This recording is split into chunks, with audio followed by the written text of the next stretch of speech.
Hello, everyone. Welcome into our latest live broadcast. It's the 1st of May, 2026. It's Friday. I hope everybody's had a good week and you're finally here at the end of the week.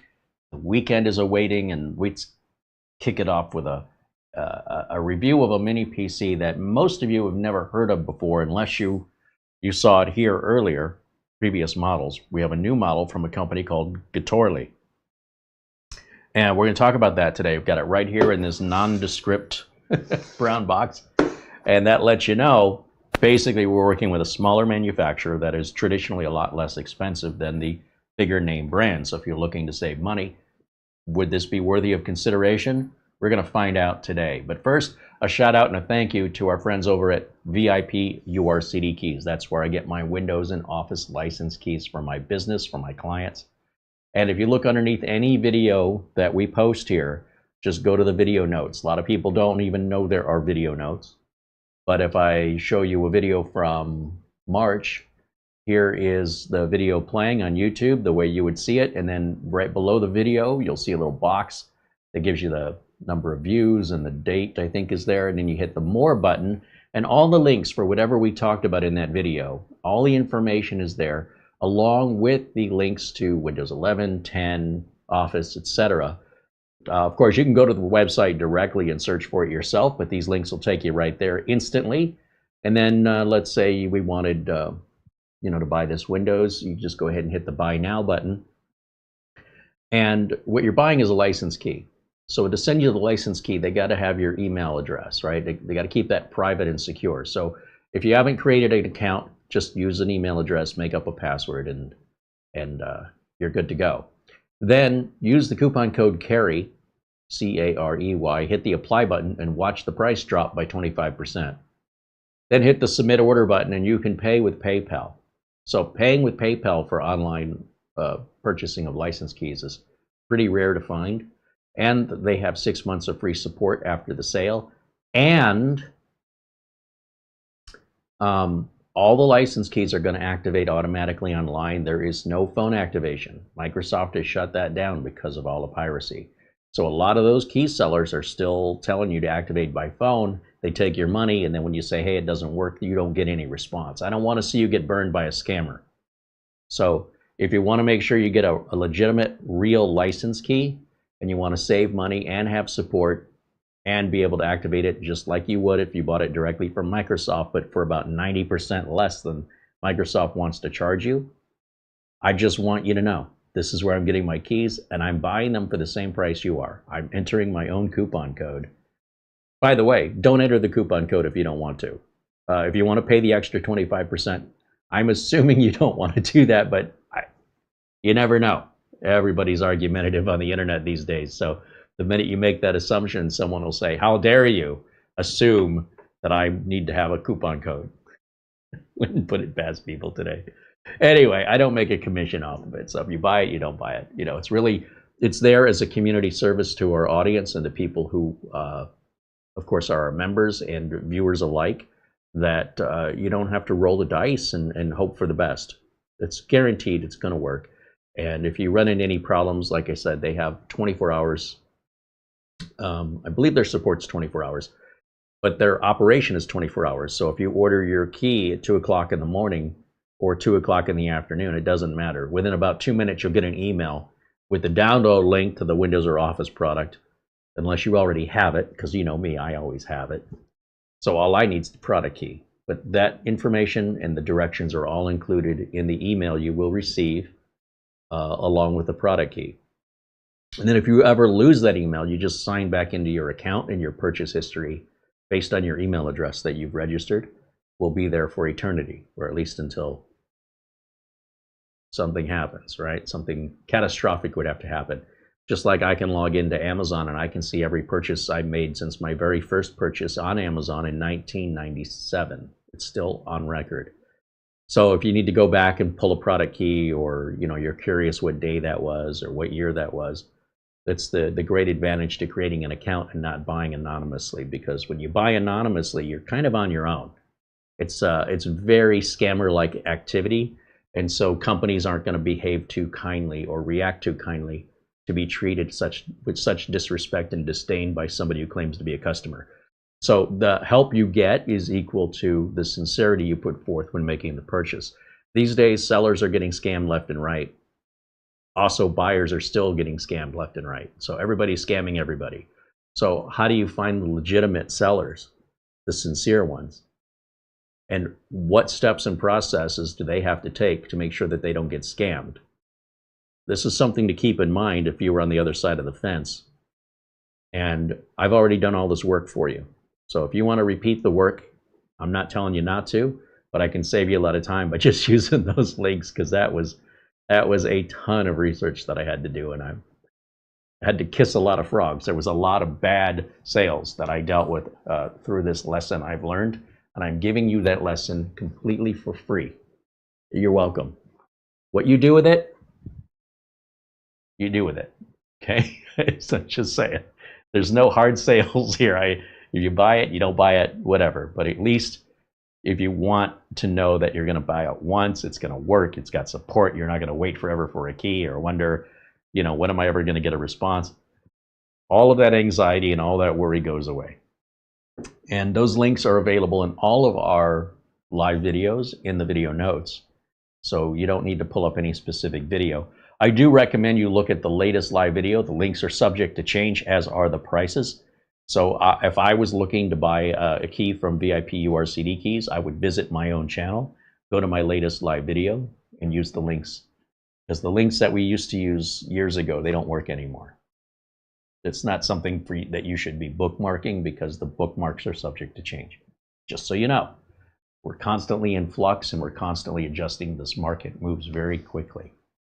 That being said, we've been with them about 3 years now. They've been fantastic, and we're just thrilled and delighted that they continue to support us here and to support you guys. So, when you're thinking about where to buy your license key, why not give support back to the people that's been supporting your community?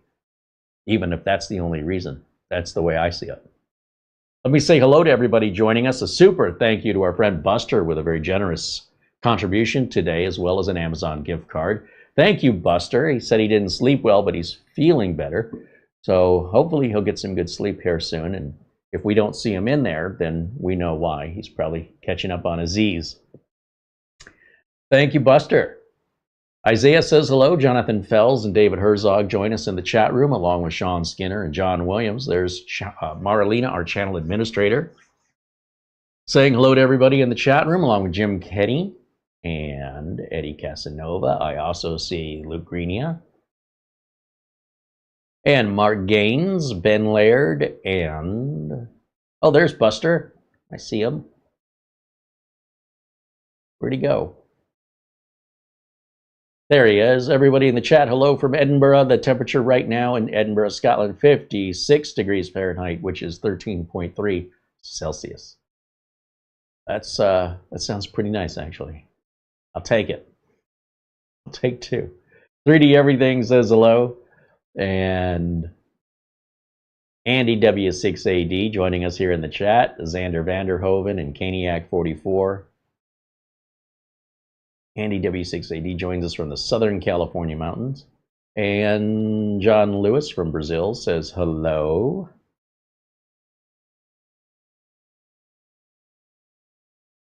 Buster says, Rover says woof. That's what he always says.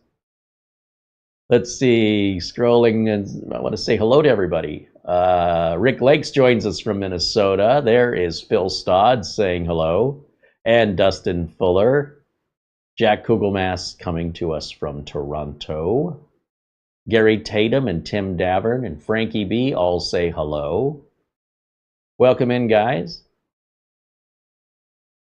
Leon Siom says hello from Las Vegas. Welcome in. Send Room Balo says hello from Kenya. Look at that. We have viewers all over the world on practically every continent, and that's awesome. Welcome in, everybody. This video is live, and we encourage live interaction with the chat room. If you're not in the chat room, you can't interact. You're just going to be watching a television show, basically, which is sort of mindless. We would much rather have you in our chat room and saying hello. That's all you got to do, just say hello, and then just let things happen naturally, and before you know it, you'll be missed if you're not in there. But if you've never gone in there, we can't miss you because we don't know you exist. And we're always looking to find more like-minded, kind individuals around the world that share our passion for computers and technology. So it's never too late to join us. It's free. Just pop in, and it all starts with saying hello. If you can't be kind, then please do not bother to come in. Okay. This is like a guest in your house, you know. If you want to be nice, come on in. The house is open. And if you want to be rude, get the hell out of my house. Cracks me up that that's not common sense, but I say it because apparently it needs to be said. There's a certain percentage of people on the internet that just were raised by wolves, I guess. I don't know what's going on. So today, we've got this Getorli mini PC that we did not purchase. For full transparency, Getorli reached out and said, hey, would you mind taking a look at our latest and greatest? We had some concerns about Getorli initially, and I think we initially bought the unit. If I'm not mistaken, we bought our first one because I'm looking for value. I'm looking for deals out there. And I think if you're looking for a deal in the PC space these days in 2026, you want to look for a brand you've never heard of before. The downside is you may not get very good support. You may not get a website and drivers. You may not get a lot of the padding that comes along with the big name brands like HP and Dell and Lenovo. You also might feel like you've never used their support. You might have found that in an attempt to use it, for example, you knew more than they did, and you were going to them for help, and you realized what a waste of time that is. And if you realize then you paid for that support, it was built into the cost of the computer, and you're not using it because it's worthless, let's just say, you don't need it, you're self-sufficient or self-reliant, and you don't ever use their own support, why are you paying for it? So why not go to a lesser known brand and save some money, since from your perspective in that situation, it would be equivalent to being the same. On the other hand, if you're someone that leans heavily on support, maybe stay away from the smaller brands or watch very carefully the reviews for anybody sharing an experience that they had regarding support. I wouldn't say they're all the same, but the smaller companies simply don't have the overhead. They don't have the money to offer the kind of support these large corporations do. But large corporations also have to spend a lot more money.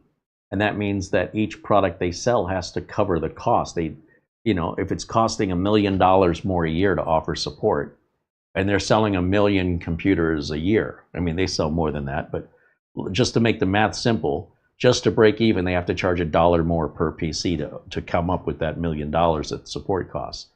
If there is no support, or it's very limited because it's one or two people that just kind of doing it on as an extra thing,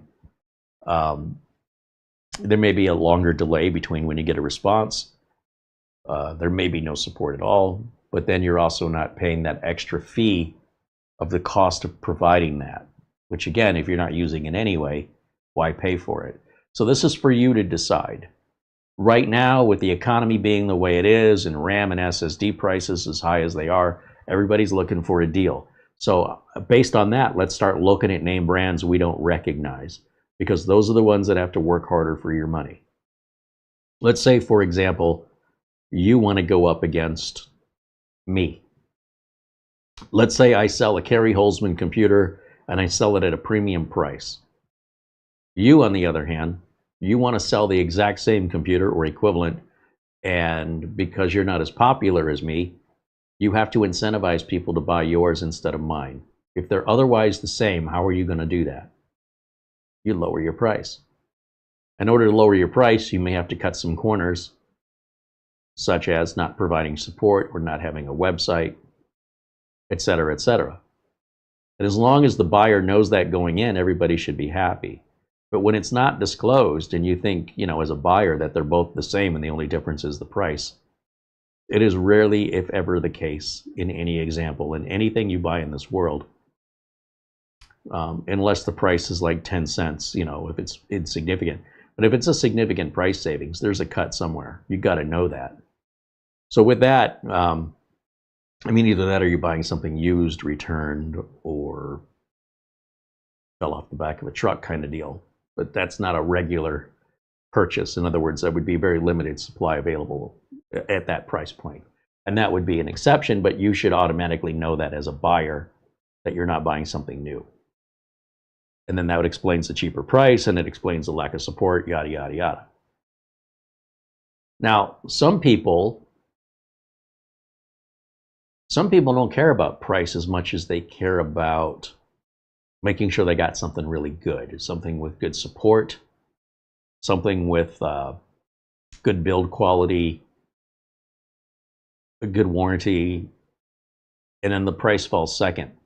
In my experience in this industry, I've only ran into a handful of customers that think that way, but there are people, and you might be one of them, who would rather pay for the name brand, knowing you're paying more, because you believe either in loyalty to that brand, or you just have a peace of mind where you've had a great past experience, and you feel like you would be punishing them for doing nothing wrong by going to a competitor. The reason we're not covering those big brands is because I believe, and correct me if I'm wrong, more than 98% of our viewers want a deal. They don't care about the brand name.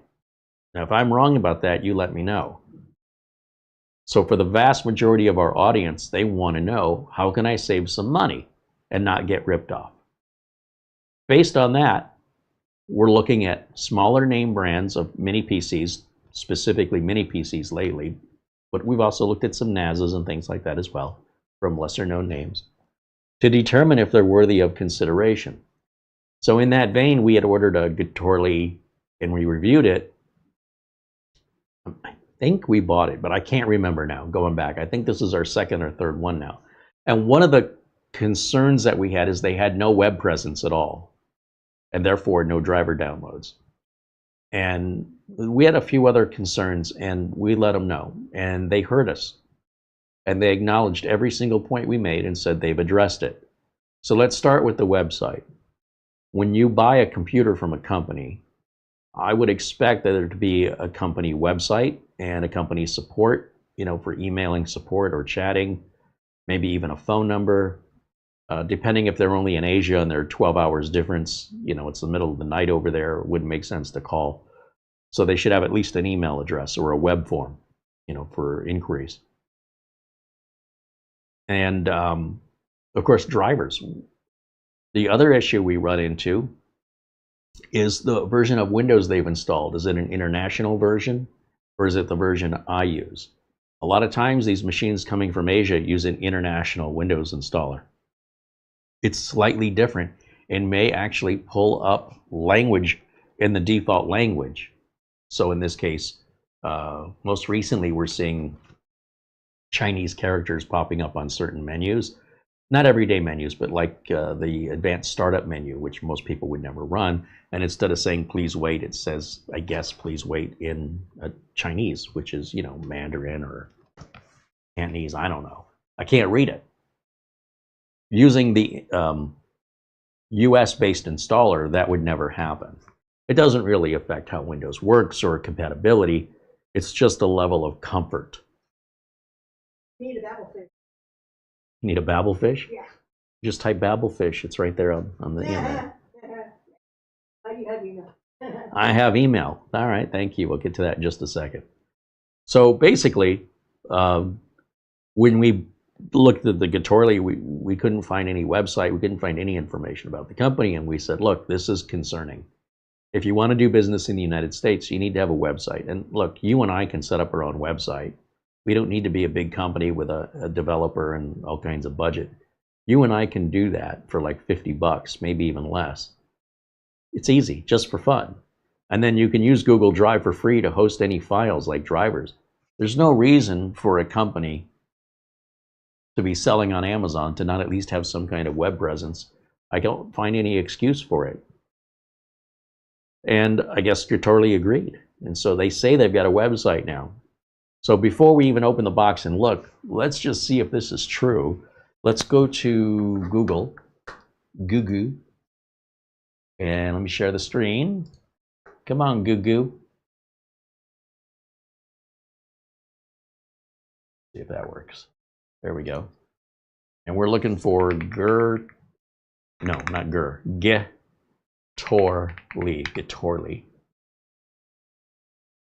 And there's GetorliPC.com. Now, this didn't exist before. Now, Getorli and Glorlin are the same company. I only saw the name Glorlin for the very first time last week while looking for some inexpensive mini PCs on Amazon. And I wondered if those two might be related because the names sound the same, and now I know. So here's a website. There's the product catalog, right? This is all standard. Again, anybody selling computers on Amazon ought to at least do this minimum.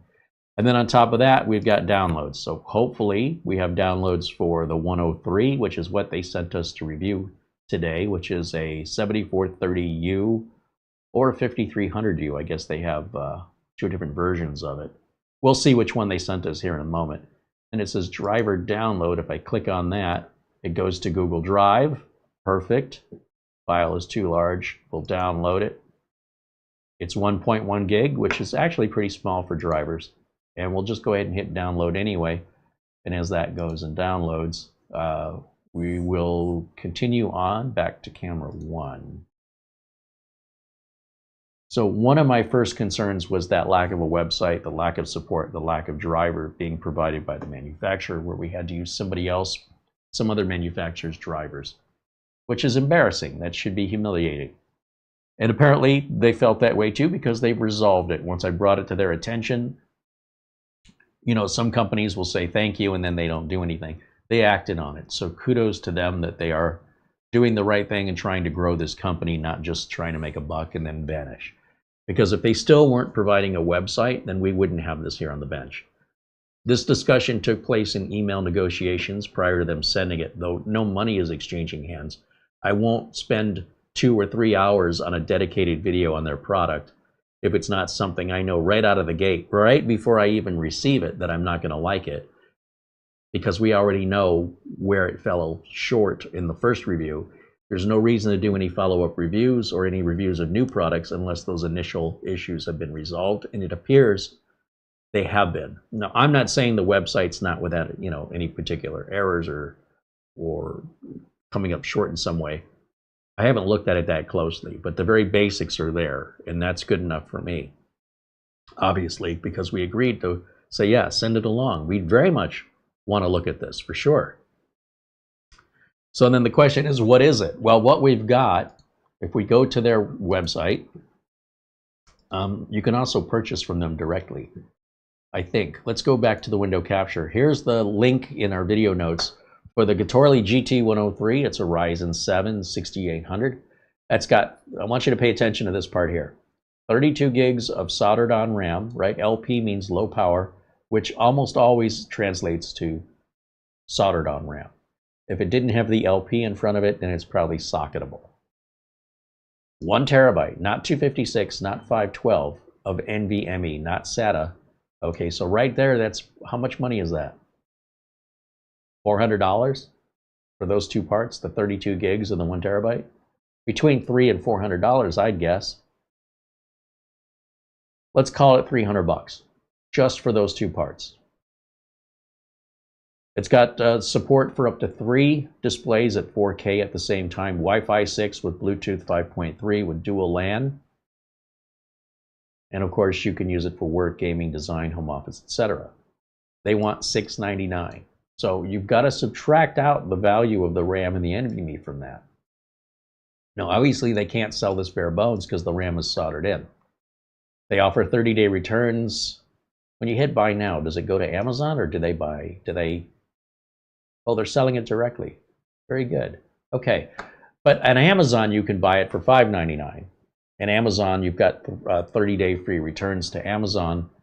And it looks like if we ordered it today, we'd get it in 2 days.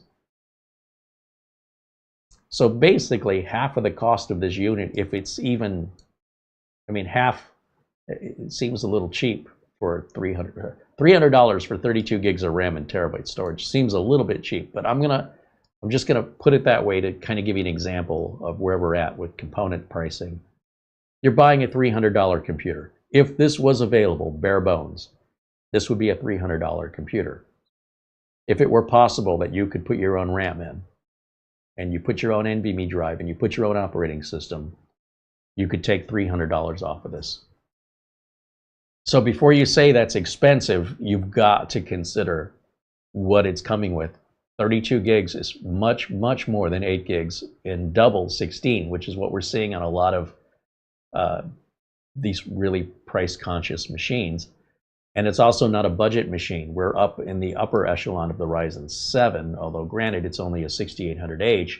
It's still a lot newer and more powerful than most computers that sell bare bones at $300 is what I'm trying to get at.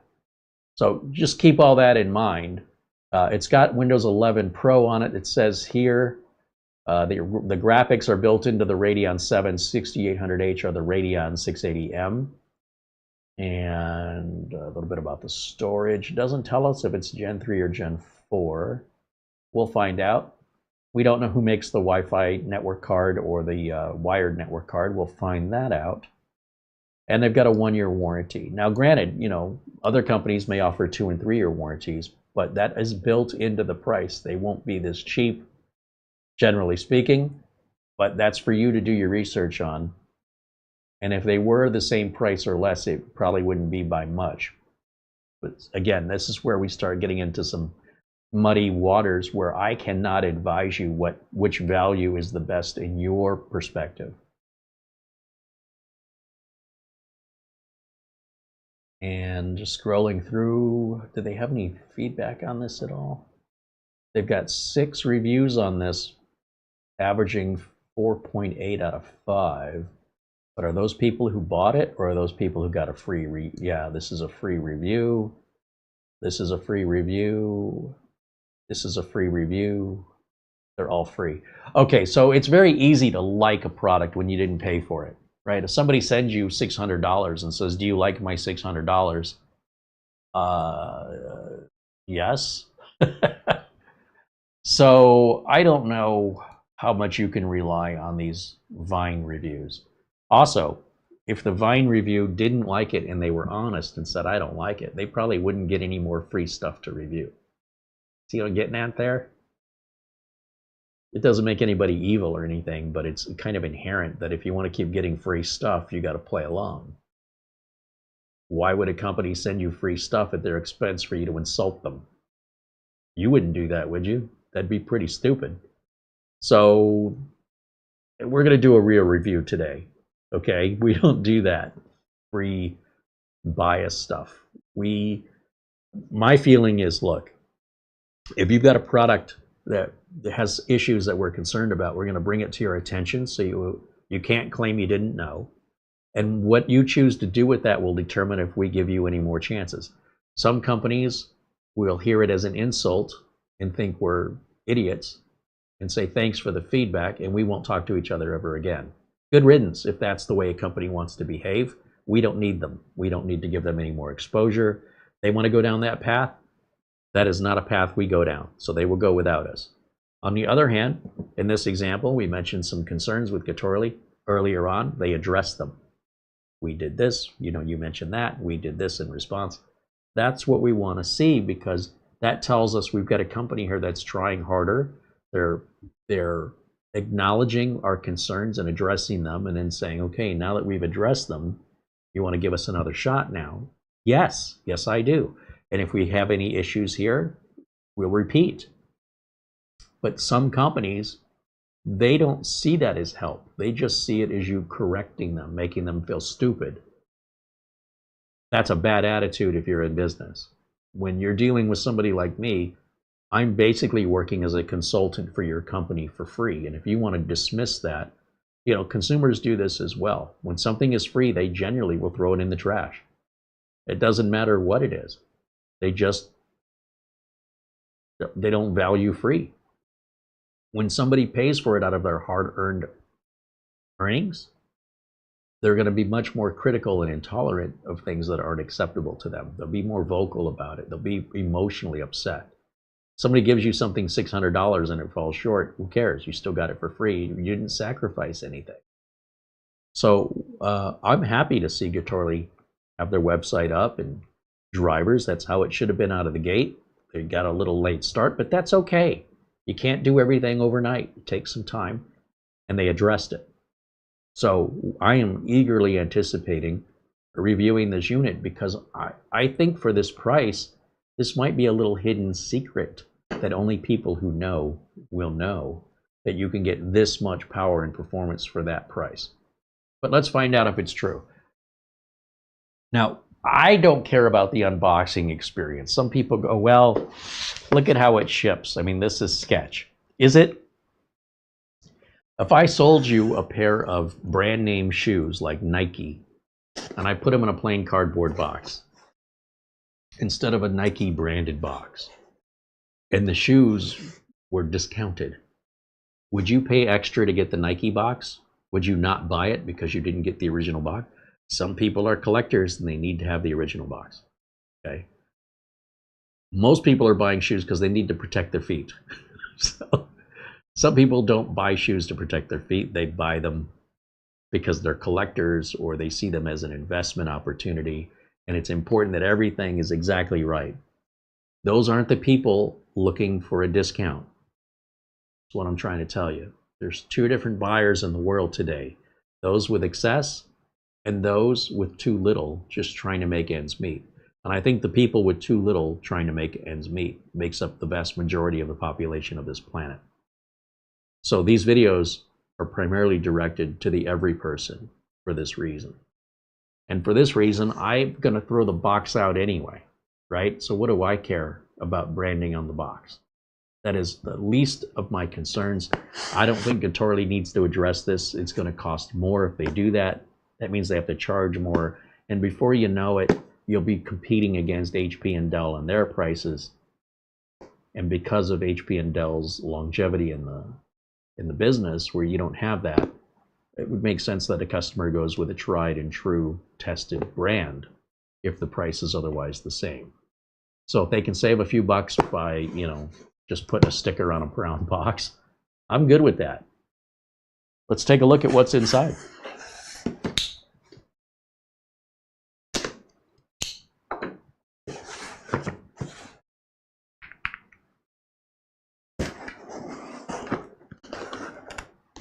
We've got an owner's manual. We've got the mini PC right here.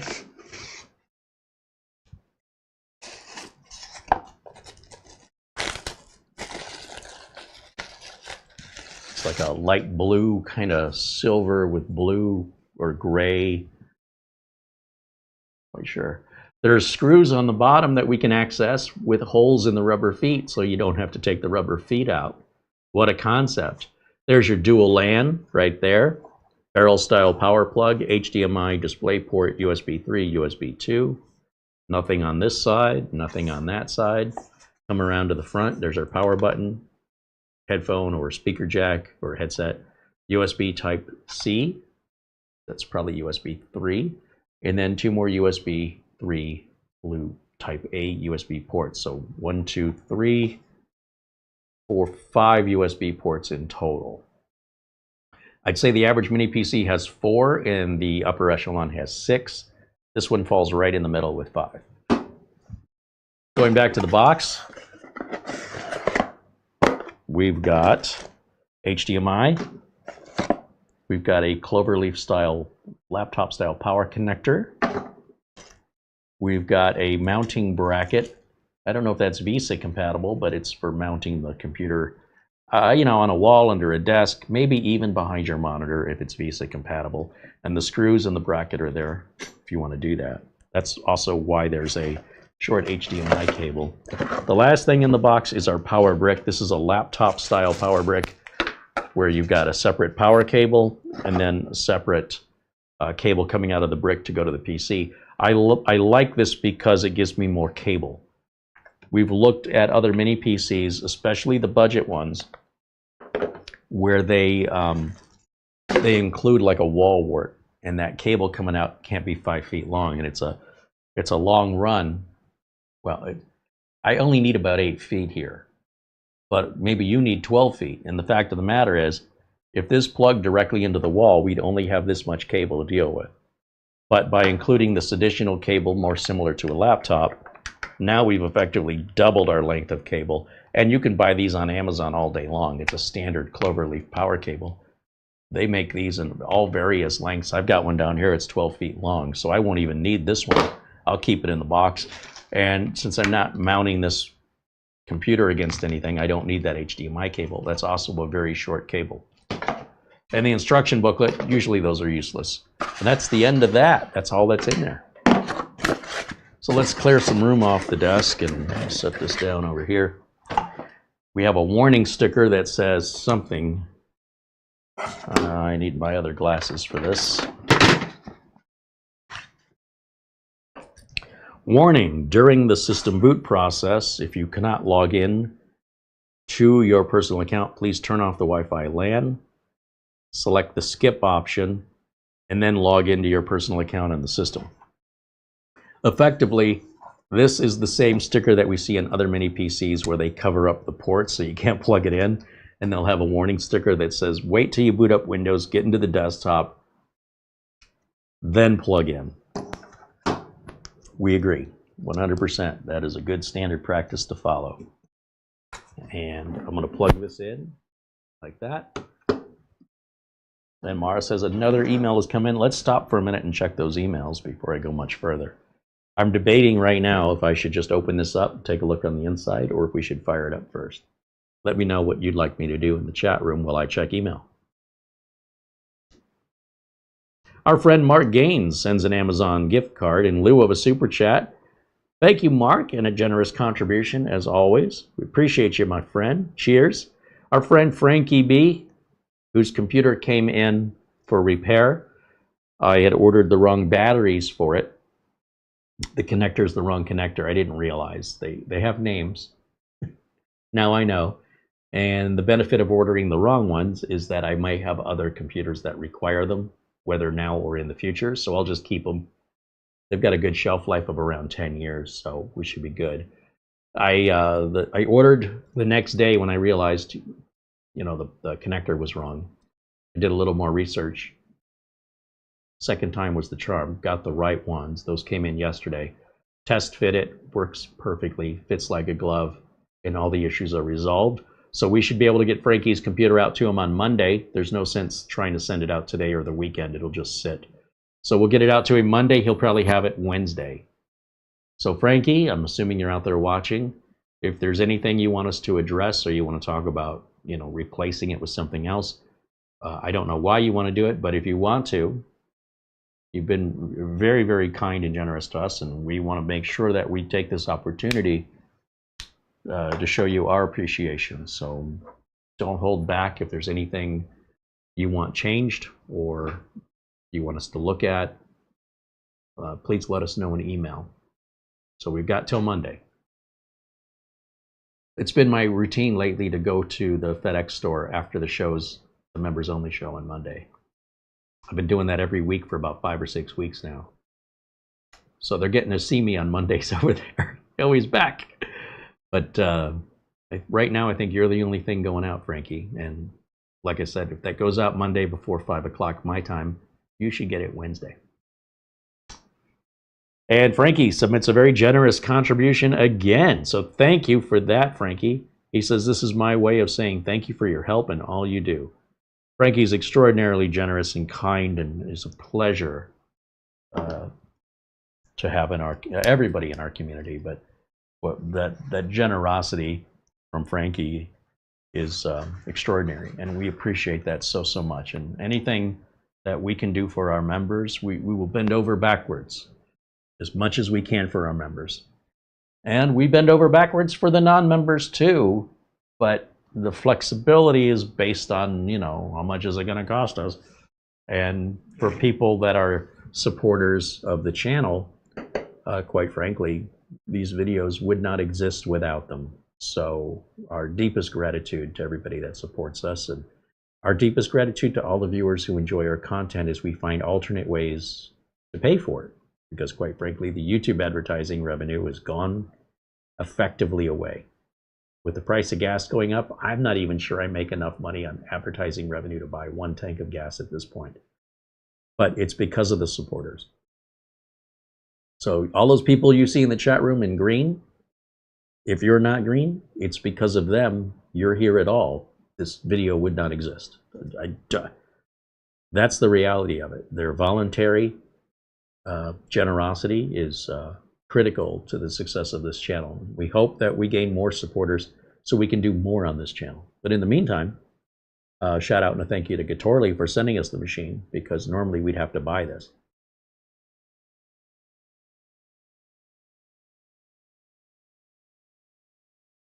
Dazzle wants me to open it. Andy wants me to open it. Bill Stodd says, fire it up. Do we fire it up first or do we open it first? Caniac says, maybe you should fire it up just to make sure it boots properly. So that's a good point. And I recommend you do this at home. When you get a brand new computer, turn it on before you modify it. Because how will you know if you're modifying it is what's causing it to no longer work? Or was it shipped to you broken? You'll never know. And it's always never going to be your fault. Always never. It'll never be your fault. Like in my experience, customers never say, maybe I screwed it up. They say, you sold me a bad computer. I go, why do you say that? They go, it won't turn on after I opened it up and changed the RAM out. It won't turn on. I say, well, did it turn on before then? Well, I don't know. I mean, you sold me a working computer, didn't you? So therefore, you sold me a non-working computer. I'd say, well, I think there's a flaw in your logic. Yes, I sold you a working computer, and until you opened it and modified it, you broke it. It was working until you did that. Well, I don't know that. Well, why not? Because I didn't fire it up first. Well, maybe you should have. Okay. Now what are we going to do? I'm going to take care of you. Don't worry about it. I just want you to know, in the future, for this reason, don't be upset. Don't be angry. You could have known all by yourself if what you did caused it, if you'd have just fired it up first. That's all I'm trying to say. I'm not trying to insult you. I'm not trying to talk down to you. I'm saying moving forward, now that you've had this experience, maybe you should turn it on first before you do any modifications. You don't have to if you don't want to. I'm still going to warranty it. I'm still going to take care of you. But you may not need to get me involved at all. So for that reason, I think I'll follow my own advice and let's fire it up, make sure it works before we open it up. So to do that, I need an HDMI cable, a keyboard, a mouse, and some power. We're not going to plug it into the network, and we'll go through our Windows out-of-box experience, and maybe we'll do a clean reinstall of Windows 11 just to see if all the drivers are there, what drivers are needed. We can kind of get an idea for performance based on the processor. It'll perform like any other similar processor made by other manufacturers. I don't expect it to be very different one way or the other in regards to performance. We'll have to just, check it for heat and noise, I suppose, under extreme conditions. I'm going to plug my keyboard and mouse here in the USB 2 port back here. That's what that's for. Low speed port is for keyboard and mice. High speed port would be for like a flash drive or, somewhere where the speed matters. If plugging my keyboard and mouse into a faster USB port resulted in me typing faster, trust me, I'd be using it. But since it doesn't, you'd be wasting a fast USB port. Let's see, so we're not plugging into the internet. I got HDMI plugged in. I need power. Like I said, I go on Amazon. I buy like a 12-foot long power cable. And you can see I don't have the problem of worrying about the cable being really tight and pulling the computer off the desk, which you've seen happen on other live reviews. And that's typically common on the really cheap, really inexpensive budget line mini PCs, and it's part of how they keep the cost down, right? So I can't really complain about it. If you want this kind of an adapter, you need a higher end PC, and it doesn't have to be like 3 times higher end. It could just be a smidge higher end to get you to a separate power brick. Also, I always mention, and as a reminder, these power bricks are not made by the mini PC makers. They're made by a company that makes power bricks. So therefore, if this power brick were to get separated from the mini PC in the future, like maybe you're moving, it's been a year since you bought it, you don't even think about it anymore, you gotta move, and then you start unpacking the boxes and you've got 3 or 4 of these bricks and you don't know which brick goes to which device. If you plug it in because the cable fits, you will likely have smoke, and then you can just throw that whole thing into the trash can. So I would take a minute to get a silver Sharpie marker or a label maker that you can print out that this is for the Getorli, or even if you have many Getorlis, GT103 Getorli, something like that. I don't have very good handwriting, but if you're asking me, would I rather see my ugly handwriting on this thing in the corner of the floor somewhere, or not know where this goes to in a couple of years when these get separated and I have to guess, or I've got to like look at all the specs on the stickers and compare them? I just want to plug in and go. So I'll take the ugly writing, or again, a cheap label maker. They're like $15 for a label maker. In fact, I was at Goodwill. They had them for $3. You just have to buy the spool of the tape, put it in there, and you got yourself a label maker. And label it, be done with it. Companies like Dell, HP, Lenovo, they have their own branding on their power bricks. That does cost more money. So we're right back to it, right? Understand what you're getting for your money, and that way you don't have any buyer's remorse with any surprises. That's my goal here, is to make sure you fully understand what you're getting for the money. That way, if you agree and say, hey, that's a good deal, I'm interested in it, you should know exactly what you're getting.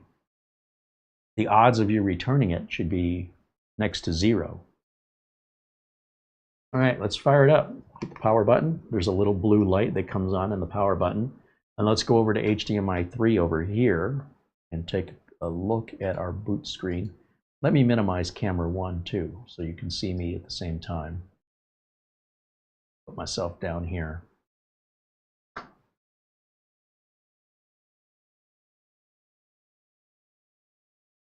I just want people to have a good experience. I'm not a gambler, so this idea that you're going to drop $600 on a machine and say, let's just see what happens, you're welcome to do it. If you've got that time and that kind of patience. I'm used to dealing with customers when they need a computer. They need it right now. They need it ASAP. A lot of people are reactive. Something happened, and it happened at the worst possible time, and they need a solution right now. And they don't want to be taken advantage of. So find me a good computer at a good price right now. And so that is often the case, where people will put something off because they don't want to do it. I don't want to buy a new computer. But when they're forced to, then at that point, they don't want to get ripped off, right? They want to make sure they get something decent, preferably something better than what they had.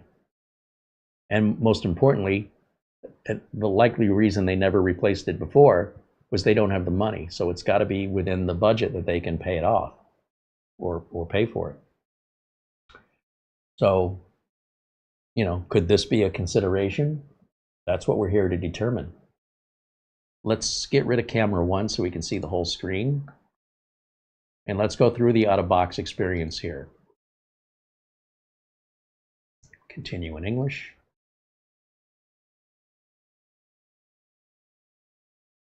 United States is my region. United States is my keyboard. I don't use any other languages, so I don't need any other keyboard layout. License agreement, you have to accept. You don't have any choice. Username, I'll just put in user and then leave the password blank. We should see the privacy settings come up next. There they are. I'll leave location settings on. That'll take care of the date and time now and in the future. Every day it will sync that date and time up every single day, multiple times a day. So I don't worry about losing minutes or seconds or any manual changes regarding daylight saving time. Just let the computer do it for you. All the others I turn off. That's just my personal preference. You do it your way. All right, with all that done, we've now provided it all the information it needs to know to finish the Windows 11 setup. And when we get to the desktop, we can plug it into the network.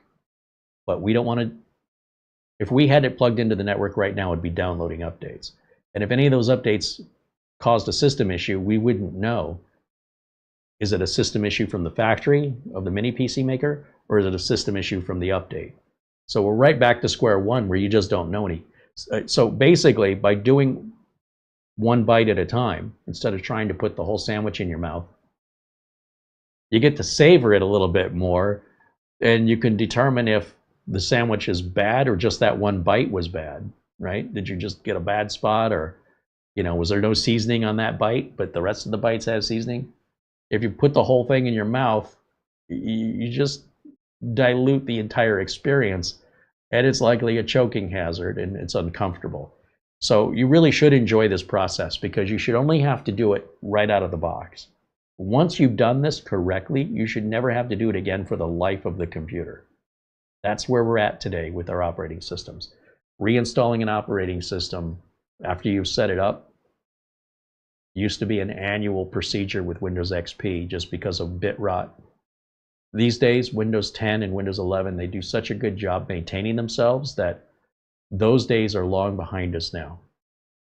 Now, I do see some modification to the desktop, which is not normal from a stock Windows unmodified installer.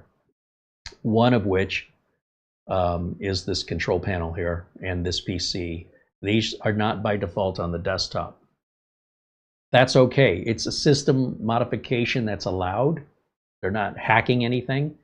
But I feel better or more comfortable if I just had a bone stock install with no modifications allowed or otherwise, unless I made them.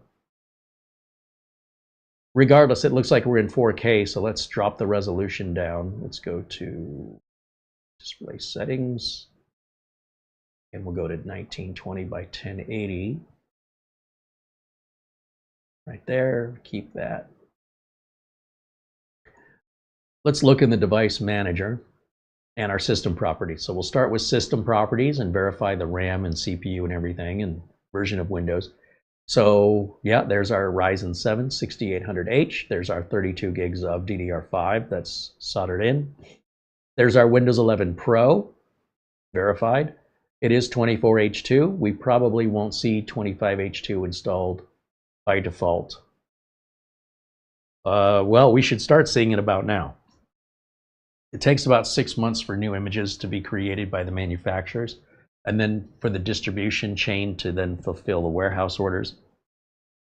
So right now, 24H2, we'll still get some machines all the way to the end of this year probably with 24H2, but we should start seeing 25H2 moving forward much more often. Regardless, not a big deal. Let's go to the device manager. So I'll right click on the start button, go to the device manager, and here it's going to show us all of our drivers are already installed.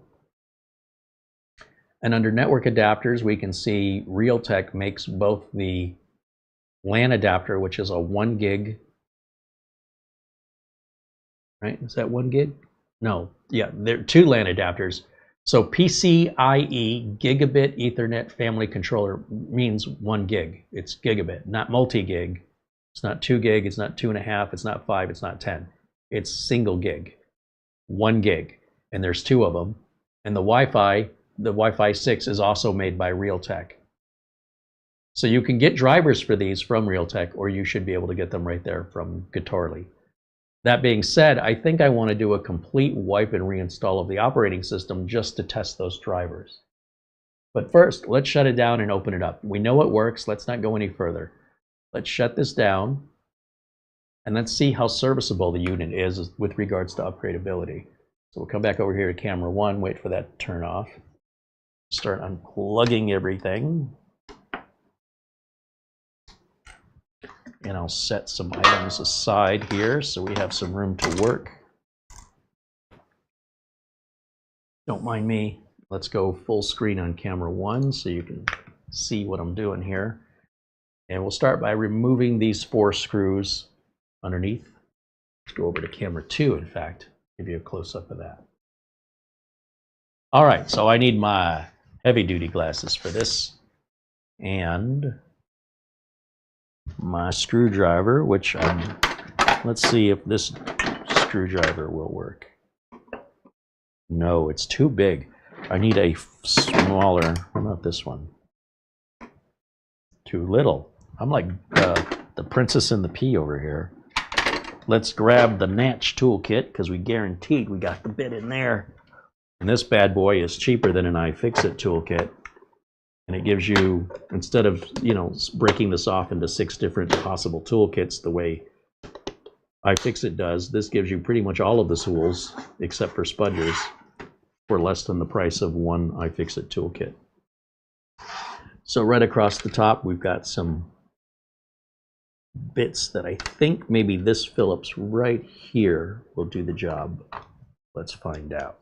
I'm gonna guess. There it is. Dead on. There's one. Now you'll notice when I lift up this, the magnetism on this is pretty weak. Notice that screw didn't come out. That's what this is for. We can run this through. It might be demagnetized. One way is magnetized, one way is demagnetized, and that way you can charge up the driver. Make your life a lot easier. Magnets are not dangerous to computers. Magnets used to be dangerous to your floppy disk or magnetic storage, like a VHS tape, a cassette tape. We don't use that stuff anymore, so magnets are completely safe to use around computers. That may be news to you if you've been using computers a long time and haven't been keeping your knowledge up to date. Now I'm going to pay attention to the way this is facing before I take it off. The rear of the unit is facing me, the front of the unit is facing you, and that label is facing me. So when I go to put this back on, the other thing I can use as an indicator are these two holes for the mounting bracket matched to these two standoffs. What's interesting is they have a 2.5-inch drive bay in here, but you could not put a 2.5-inch drive bay with this fan sticking up. See how much that fan sticks up? So it looks to me, for some reason or another, I don't know why, they have repurposed this for cooling. We've seen units where this is turned around, where it sticks out the other side, so you can still put a drive in here. But it doesn't look like anything's holding that in. It looks like we can just lift it off. No? No, something's still holding it in. Could just be thermal tape. Let's see. Yep, that's what it is. It's the thermal tape. That's nice. There's no additional screws to remove. Be careful of this wire. It's very easy to break that wire. I'll set this aside. In fact, I'll just take this off. Just remove it. That way I can bring this unit up to the camera and show you. So there's a very delicate connector here. Whenever you put these connectors on or take them off, you must grab it by the connector. Don't try to pull it by the wires, or you're going to find yourself holding the wires with the connector still locked in. And then you're going to go, uh-oh. That's not a good sound to be making when you're working on a computer, especially if it belongs to somebody else. It's pretty bad when you do it to yourself. But when it belongs to somebody else, oh boy. Hope you're planning on buying them a new computer. All right, so here is the close-up of the inside, and as you can see, there is no RAM for you to change out. It is soldered in, but we do have two NVMe slots, one here and one here. And underneath this one, I don't know how well you're going to be able to see that, there's your Wi-Fi card.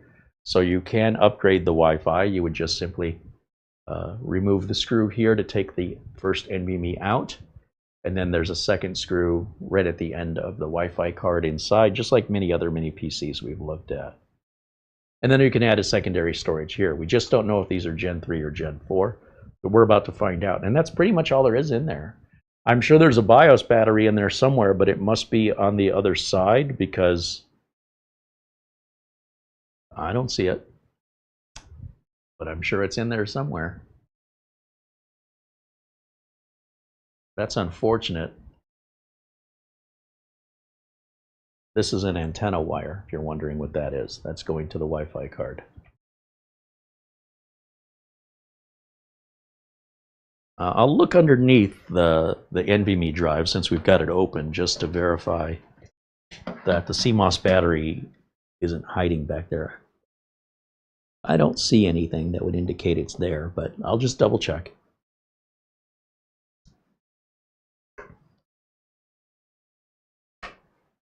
Well, that is a tight fit. Yeah. Yeah.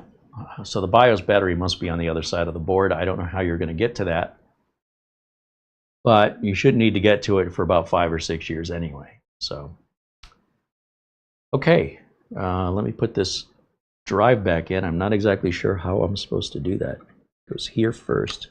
Oh, it just barely fits. I don't know why I had such a hard time taking it out. That fits fine. Let's put that back in. Let's put the back on. Let's fire it up.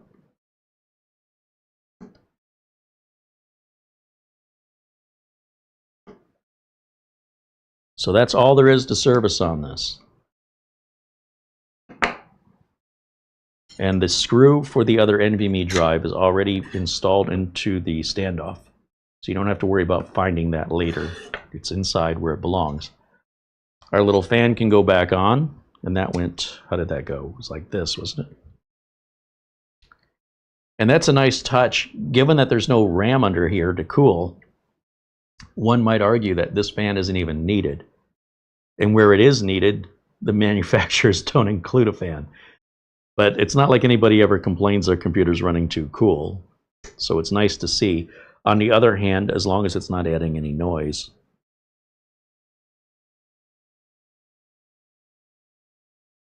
The whole bracket itself acts as a heat sink. So that in and of itself with that thermal tape should be all it needs to keep it cool.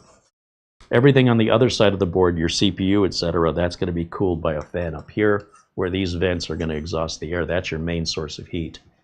And these are kind of blocked away into two halves, the top half and the bottom half. They need to be cooled separately. But I would argue this probably doesn't need this fan, just given it's got one NVMe drive with thermal tape onto a giant heatsink. It's probably overkill, but as long as it's quiet and we don't really notice it, why not?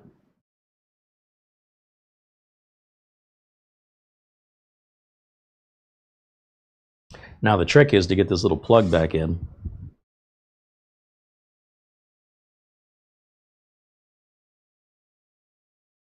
It's super tiny.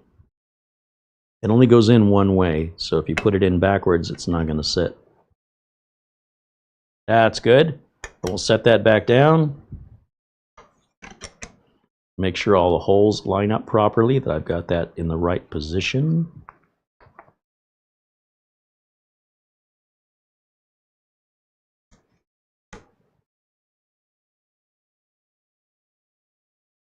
I think that looks pretty good. And what did I say? The rear was facing me and the label was facing me, so it would be this direction here. And then I can look through the holes. Boy, this thing slides all over. Nothing really locks it in place.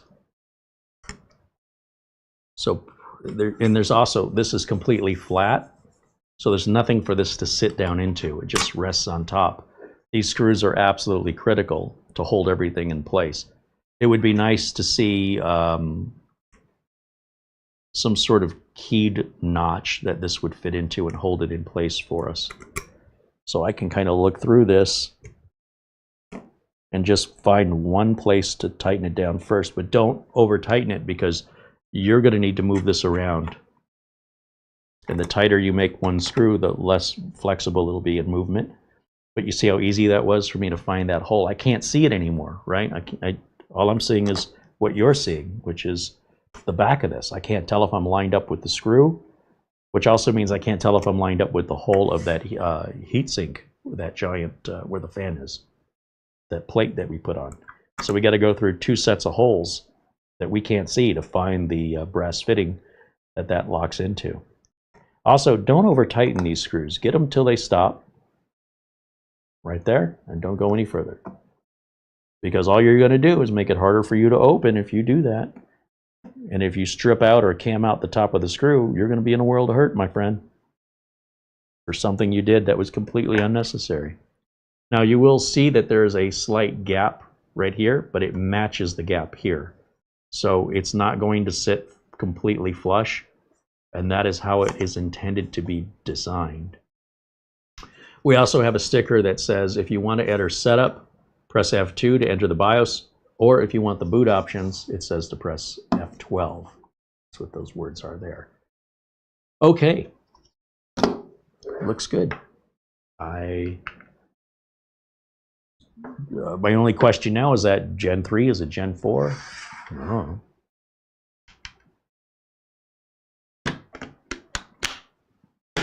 Oh, what am I doing? Put the handle back in. Probably going to need the handle in the future. Keep that all together. Nothing worse than having half of your tools. Unless you have half of my tools. That would be worse. Where's my tools? Okay, let's plug it back in. And let's do this. Power, keyboard and mouse. Yeah. Let me have my Windows 11. Right here, this is our installer, which I've got videos that show you how to make this for free, legit, from Microsoft. Let's plug into the USB 3 port back here. And then I need to grab the HDMI cable. And without having any backup and no resources for drivers, doing this live and unscripted with a machine we've never before seen, let's find out what happens if we wipe it and we have to start with nothing. Do they provide everything we need? We're going to find out right now.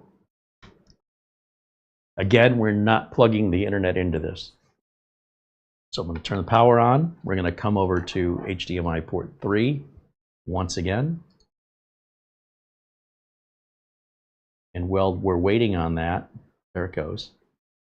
Let me bring camera 1 back up in the corner like I did before. So here and then here. So I'm just letting this boot normally. And then what I'm going to do, you've seen me do this dozens of times before, is go to the Start menu.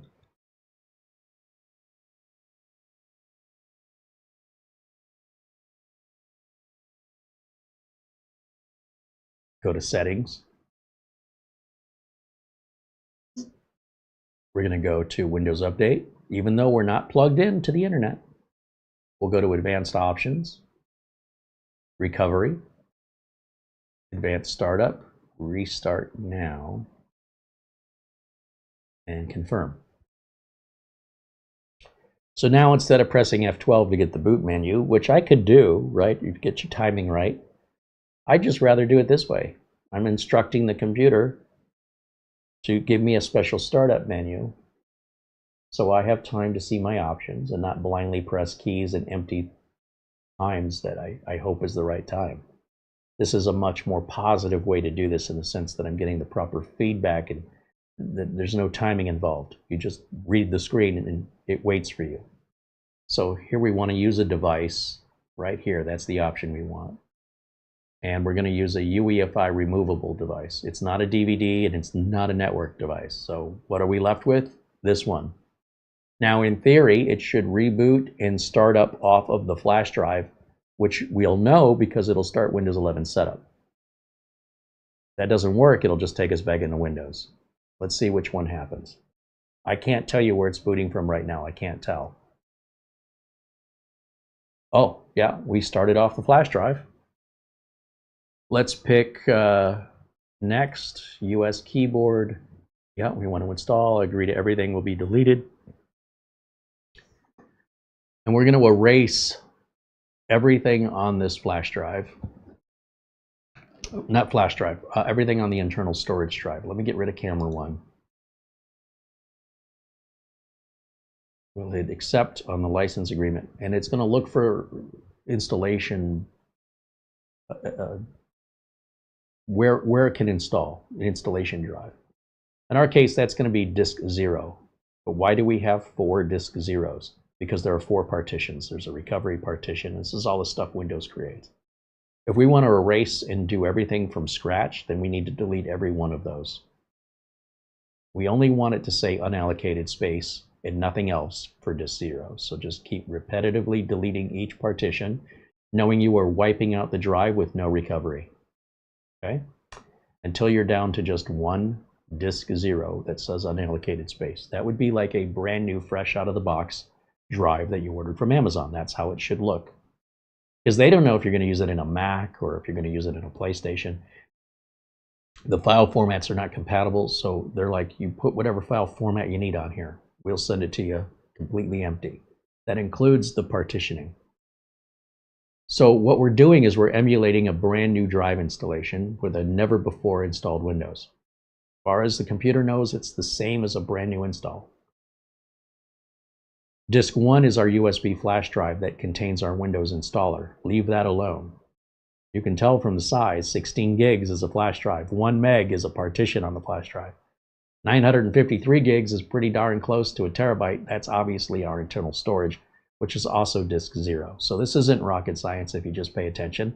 And hit next once we've selected disk 0.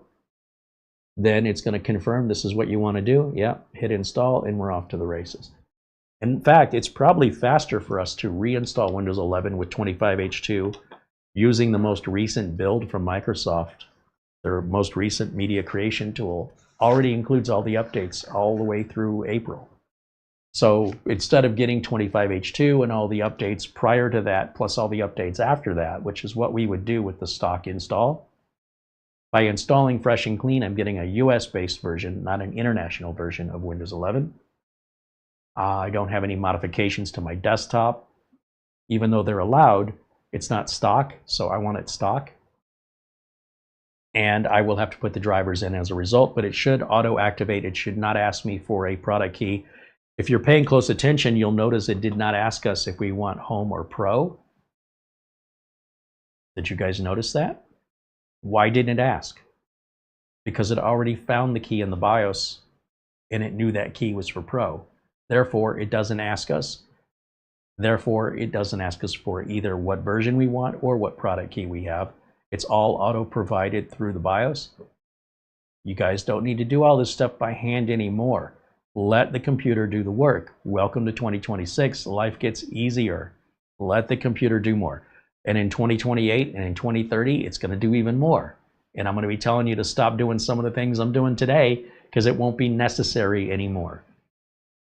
Unless you're working on older machines, then the older information applies. Other than that, you're really doing yourself and your customers a service by staying up to date. You'll be quicker, you'll be right more often, and right the first time when you claim to fix something, they're not going to call you back because it's still not fixed.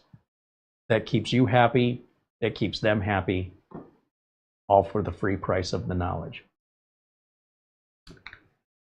Bring camera 1 back here and let me look in our chat room while we're waiting for our install. Andy says he's got a Nemo laptop that has the same Ryzen 6800H. Yeah, that'll be the same processor. These are using laptop parts in many PCs, or what we call mobile parts.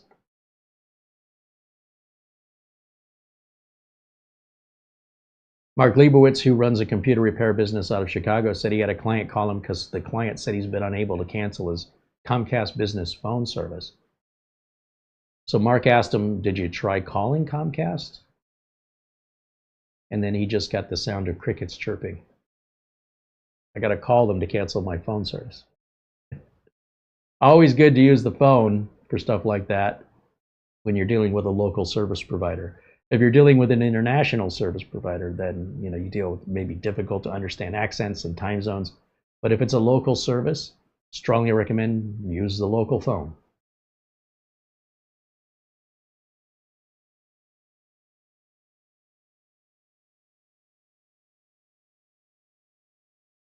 Our friend Buster says good night. He's gonna try and get some rest. Right on, Buster. Have a good evening. Thank you again for all of your support and generosity, and I hope you sleep well, my friend. Essential Working Too Hard just renewed membership. They are now a member for 31 months. Right on. Thank you for that.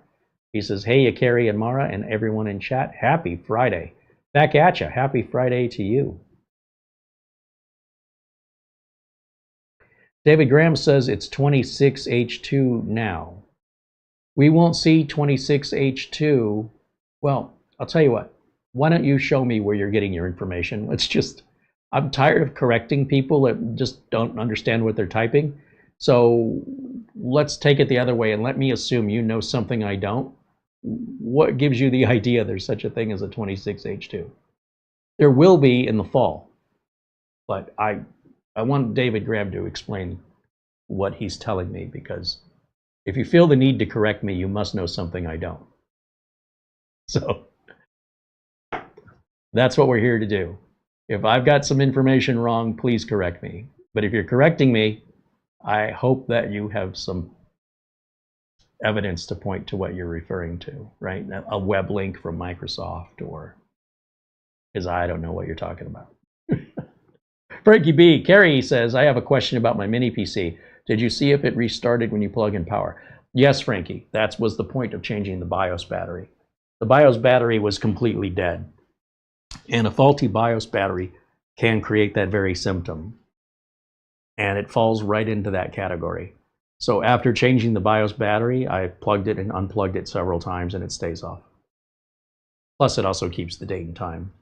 But most importantly, it no longer turns on its own. And if you ever see that again, that is usually an indication. There's other reasons it can happen, but the most common reason that happens is the BIOS battery failed. So yeah, we're good. David Graham said, sorry, I misread my update. I see. Okay. It's all good. It's all good. We all get confused. This technology and all the terms they use, it's hard to keep up with all the different Wi-Fi standards, security standards, you know, all the different RAM standards and the different CPUs and the different sockets, the different chipsets. Yeah, it's a lot. All good. Luke Greenia says, Carrie and Mara, thank you for all your hard work and taking care of me so quickly. It's greatly appreciated. And the wife will surely put the laptop through its paces when it arrives. I'll tell you a little story about shipping that laptop to Luke Greenia. Luke is in Vermont, clear across the country from where I am in Phoenix, Arizona. The last time we shipped a computer to him, it was twice the cost. Both he and I were both shocked at the price. I expected this laptop to cost around $60 to ship. They told me it'd be $110, $108 to ship this laptop. A laptop, little tiny 5-pound laptop. Because the package is so long, even though it's thin, I said, there's no way. That doesn't make any sense. Luke wants to support us here, but at that point, what I should have done is just returned it to Amazon for a full refund, and then use the money to buy it again, only change my shipping address to Luke's address, and it'll ship for free from Amazon and cost me $0. So I'm at the counter and I'm trying to work this out. A mini PC should cost about $40 to get there in 2 days. That's called FedEx One Rate. And to give you an idea of how good of a deal FedEx One Rate is, at $108, that's going FedEx Ground. It'll take a full 7 days to get there and cost 2.5 times more, right? 108 versus 40 in 7 days versus 2 days. It's 2.5 times more money to take 2.5 times longer. But they don't have a FedEx One Rate that meets those dimensions, so we don't have any choice. So I said, okay, you sell a specific box, FedEx does, that's all foam protected for laptops. What if we took the laptop out of the stock box, put it into one of your FedEx laptop specialty boxes? Well, the cost of the box, the shipping, it'll bring it to $80. Oh, you've got to be kidding me. So I said, okay, the laptop is in a box. That box, as you saw me unbox it, was in a box. And all I'm trying to do is put it in a third box because that was the way Amazon sent it to me. But I don't think the third box is necessary. But I don't like that the outer box says Firebat. It basically tells everybody what's inside of that box. So if you've got anybody dishonest, they might steal it. I said, what if we just, it looks like it's meant to be shipped in this outer box, that, you know, the second box. What would that cost me? $40. Okay, now we're under 60. I figured it'd be around 60. And when would I get there? It'll take 7 days to get there. Okay.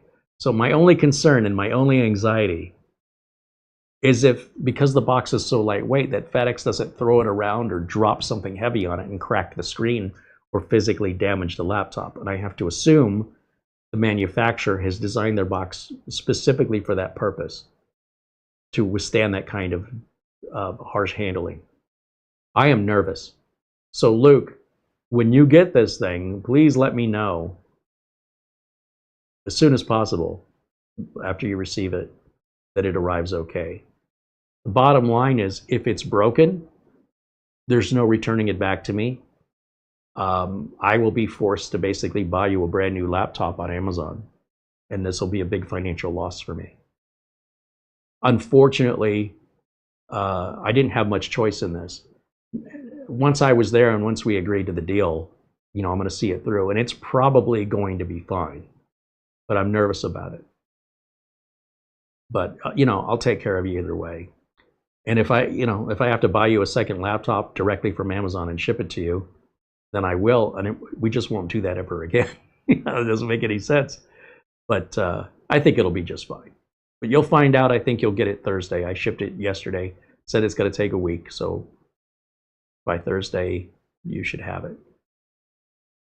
I am nervous about it. I'm not comfortable with that at all. But I was obligated and committed and just going to hope for the best. And it's just not a problem we have with the mini PCs because they ship in a one-rate box. Those are routinely $40 and gets there in 2 days. Doesn't matter where it is in the United States. So it's always different with Luke. He's also kind of in a rural area there in Vermont. And I think there's an added charge for that as well. But it's like $8. It's not a big deal. Anyway, that was an interesting, you know, I thought I was going to be in and out. And I was at that counter a good 20 minutes as we worked out all the different possible configurations. That was fun. In retrospect, maybe what I should have done is just said, hey, if you like this laptop, just go ahead and order it off Amazon. On the other hand, the way it ships from Amazon, I didn't like the way the Windows was installed. And it is Windows 11 Home. I upgraded it to Pro for Luke and did a nice clean install so he gets, you know, my style. So it got carified. So there is that difference that otherwise, you know, he could follow my steps. He knows what I do. He could do it himself, but it's already done. You should be able to take it out of the box and use it. Good to go. All right, let's answer these questions, these setup questions here. Let me get rid of camera 1. Okay, United States. Yeah, this looks familiar, doesn't it? But you notice, do you see when we go back, if this was the international version, you'd see like parentheses. It would say English United States. Because this is an English United States version, it doesn't do that. So Windows 11 varies based on the country version that you're installing. And those little variations may equal discomfort to the end user if something's different. It doesn't mean the operating system's inferior or damaged in any way. It's that the customer feels something's different and therefore it's bad. So to avoid that scenario with customers, we always do everything the same. That means using the same installer of Windows 11, not to mix and match international installers with regional installers. So this is a regional installer for the US. And that's one way you can tell, is right up here. There's no parentheses. This is a very short line. Just says United States. We hit yes, and yes again, and skip. All these were doing exactly the same from the international version. It just looks a little different. Now here it says I don't have internet. And remember, it skipped that screen. So that was another modification that Getorli made, which is fine. It's not harmful. But this is what I'm accustomed to seeing on a clean install, and it's just a comfort level, not a security issue. And we answer these questions the same as we did before. And I'll hit accept. Here we go. Now, with that done, let's bring back camera 1 for a second. And you'll see I can unplug my Windows 11 flash drive. And that's already got 25H2 with all the April updates that came out the second Tuesday. There have been a couple other updates. There was a preview update released last night, which obviously we don't have that because it's not on here yet. But we shouldn't have much waiting in the way of updates. I am curious what the device manager looks like on a bone stock Windows 11 install and how much reliance we have on getting those drivers from Getorli. Sometimes you don't need any drivers at all. Sometimes you just plug it in, go to Windows Update, and Windows Update provides everything. But I wouldn't say that happens most of the time, but it does happen sometimes.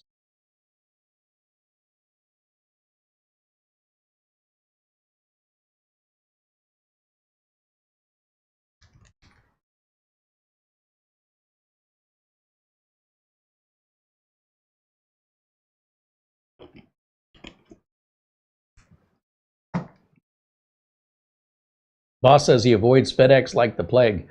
FedEx for me is much cheaper. and more reliable than UPS or the United States Postal Service.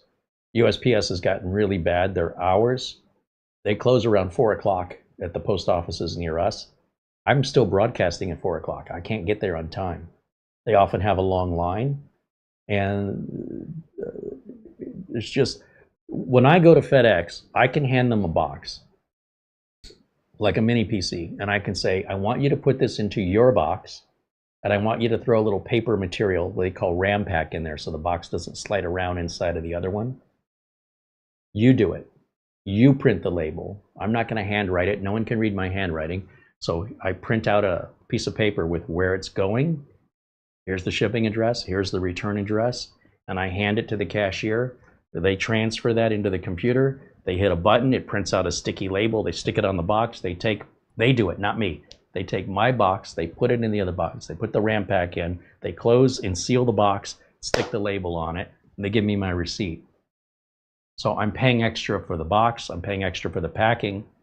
And I'm getting 2-day express shipping, which I would not get from USPS. I will not get that from UPS, not anywhere near that price. And they've been 100% reliable, very minimal damage. It's very rare that anything arrives damaged. And unfortunately with USPS, it's pretty normal. Things arrive late, trying to get in the building before they close and the long lines, at least in my area of Phoenix. It's to be avoided. People are at the post office to buy stamps. They're there to buy cashier's checks or money orders. They're there for maybe passport. I mean, they're there for change of address. You're like, oh, how long is this line? I want to get something done and go. Let's go. And then when the person says, where's my package? They don't even give you accurate tracking info. They just basically say, well, here's the date it was shipped and here's the date it was delivered. But where is it today? I don't know. So FedEx gives you much more accurate tracking information to show the progress of the shipment. And so for all of those reasons, and ultimately because they're cheaper, faster, and more reliable, they're more convenient and have later hours, for me to complain about FedEx, there's nobody better. So unless I want to start my own shipping company or put it in the trunk and drive it there myself, it's definitely going to cost a lot more. I'll be grateful for FedEx and not complain about them. But I'm running a business, so what do I know? I only have to ship computers constantly, week after week, month after month. I don't know what your experience is, and I also don't know what it's like where you live. But here in Phoenix, it's preposterous and absurd to suggest FedEx is not good, because compared to the alternatives, they're amazing. So we will agree to disagree.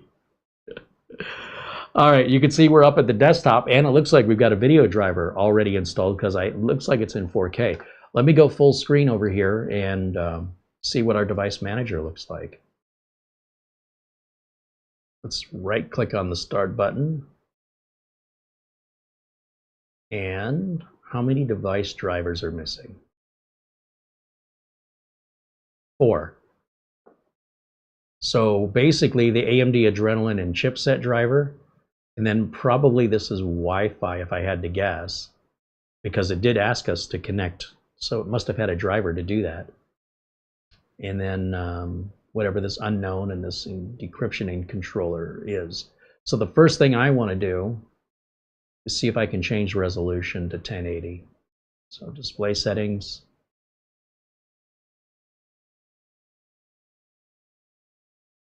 Where is it? Right here. It's grayed out.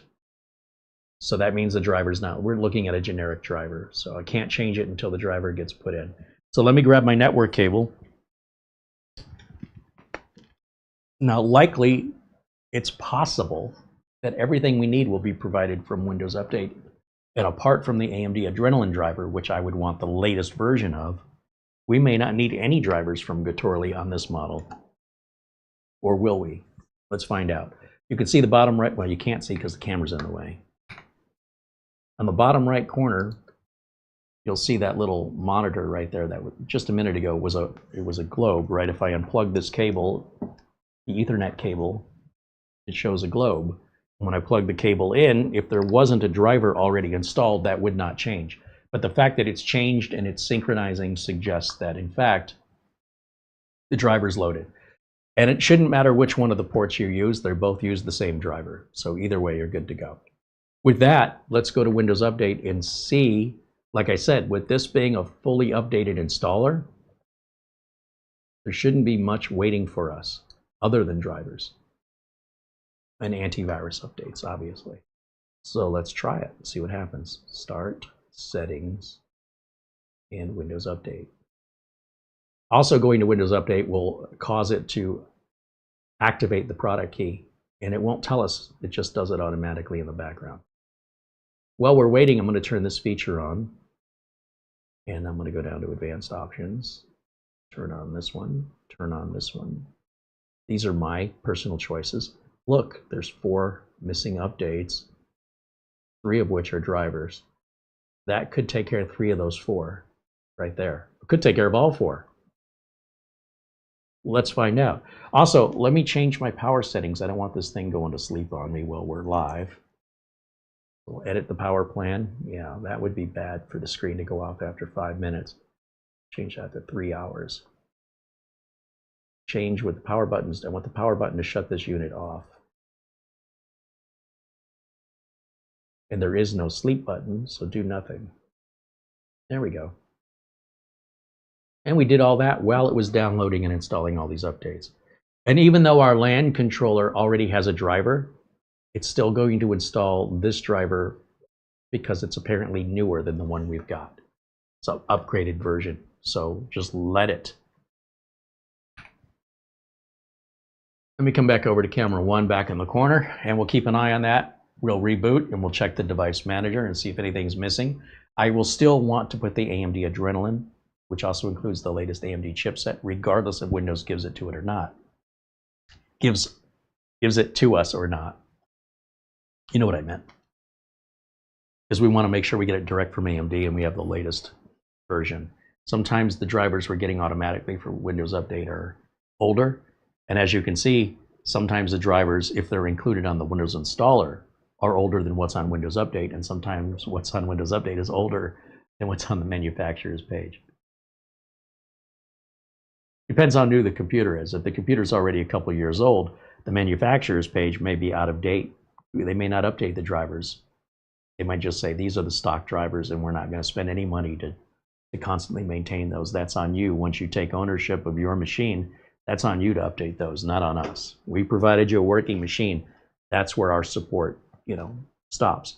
If you want that concierge type updating of drivers and such, you're probably going to have to go with a bigger brand name and spend more money. And that's par for the course. And it's not guaranteed either, because you could spend a lot more money and still not get updated drivers. It just depends on the individual decision making of the company, the people responsible for making the decisions. Dell and HP are usually good about updating, but even they sometimes will provide old drivers, and they'll tell you there's no reason to. From their perspective, their attitude is, yes, there is a newer driver, but it doesn't improve anything on our machine. That's why we don't provide it. 6 of one, half dozen of the other. If it's a psychological issue with you that you just have to have the new driver, go get it. But we're not going to pay money to provide it for psychological purposes if it doesn't actually give better customer service and reduce support calls. We're not going to spend money on it. If you want to spend money on something that makes you feel good, go for it. But we're not spending money on things that make you feel good. That's not their line of work, is to make you feel good. They need to sell you a reliable computer and make sure it has everything it needs. If that's not enough for you, they're not stopping you. But they're not going to spend money to accommodate you either. I always feel better psychologically when I sell a system to a customer that I have to support for the entire lifespan of that computer, not for a week and not for a year, until that customer decides they don't want it anymore. It could be 10 years from now. I want to make sure that that computer has the latest of everything, because I don't want that customer to call me. It's not because I don't want to talk to the customer. If the customer is calling me, it means that they think that I have sold them something that needs work.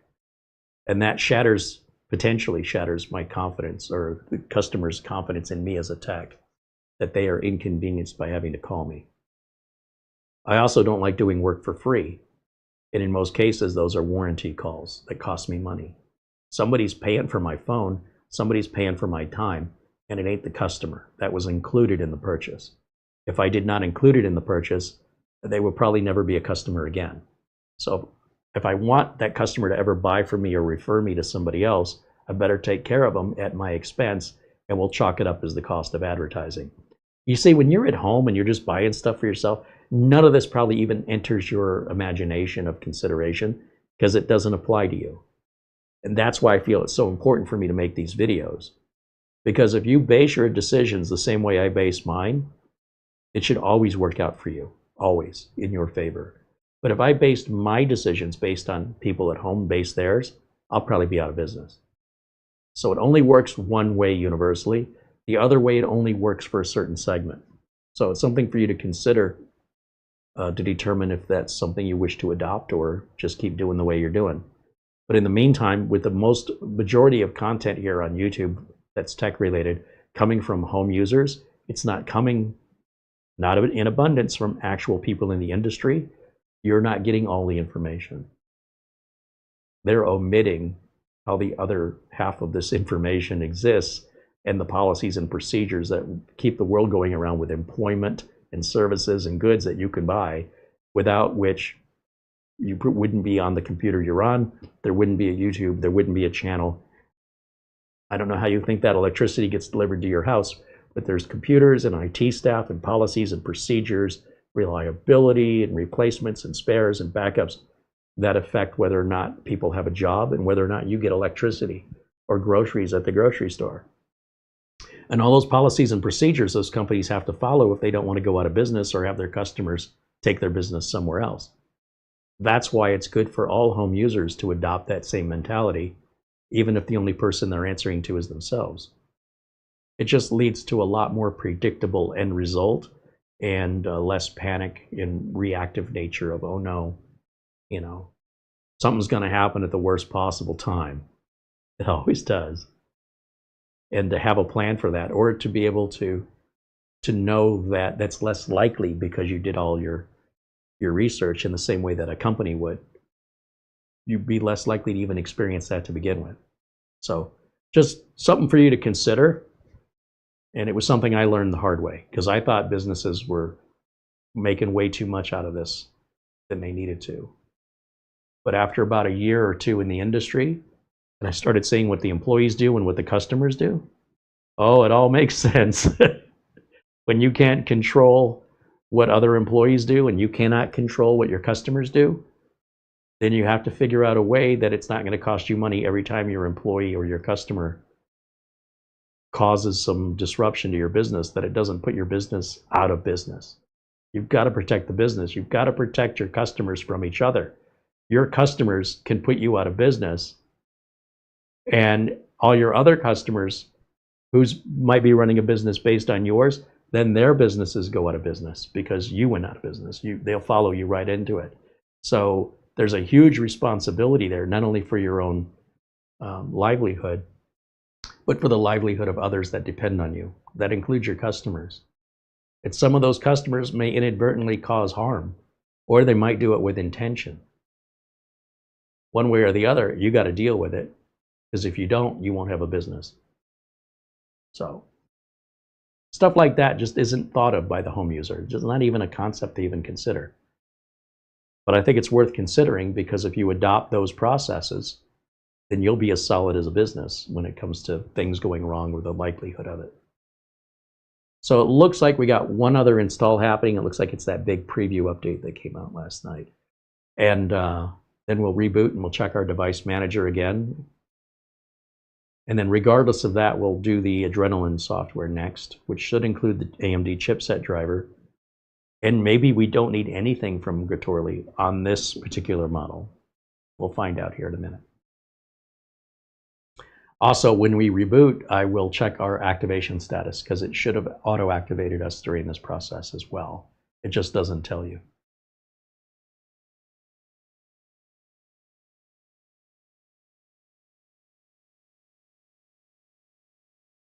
Boss says, one time I saw a delivery truck 100 feet from the house, and then it took off and I got an email notifying that I wasn't home. that they tried to deliver it. Well, listen, every company, a large company that has thousands of employees, do you think it's fair to blame a delivery company? The entire, how many employees does FedEx have? Let me Google this. I'm going to make a point. I want you to think about what you're just saying. If you commit a crime, should we lock up your brother and your sister and your mother and your father and your uncles and your cousins? Should we say your whole family is sour because of you?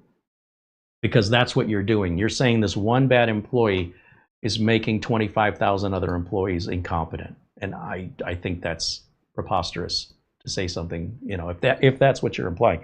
How many employees does FedEx have? FedEx has more than 500,000 employees. Approximately 375,000 are team members based in the United States. Okay.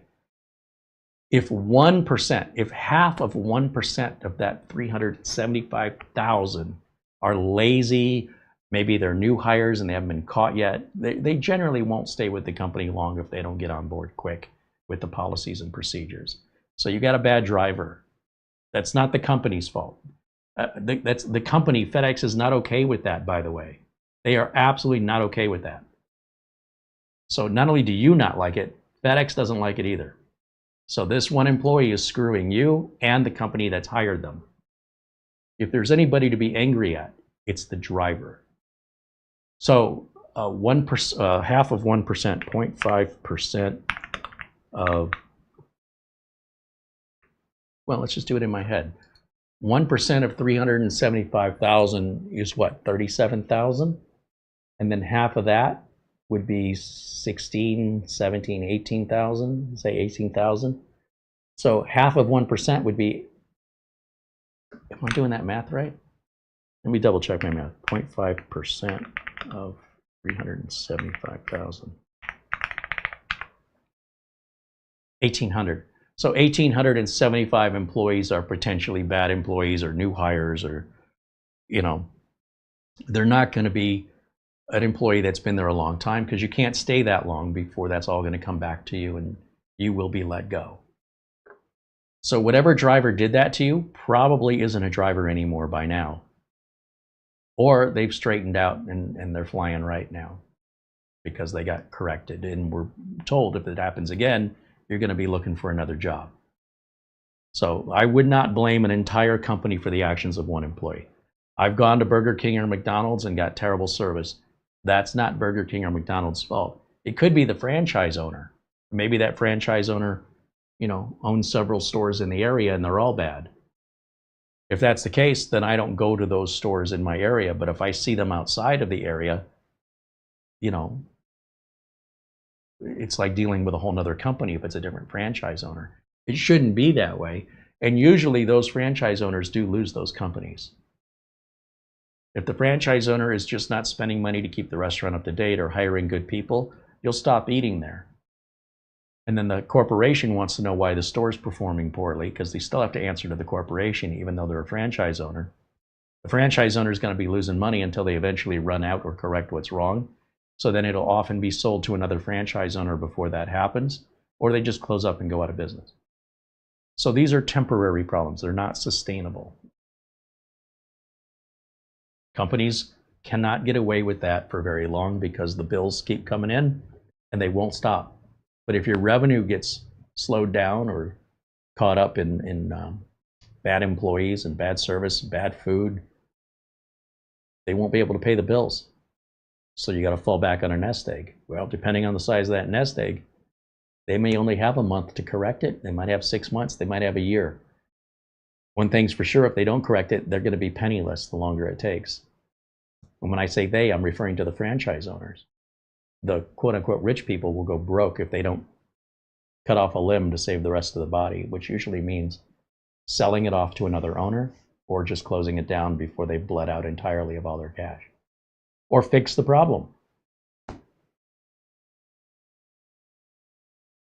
Now, if it's a mom and pop shop, it's a family-run place, and the service is terrible and the food's terrible, they probably won't stay in business much longer either.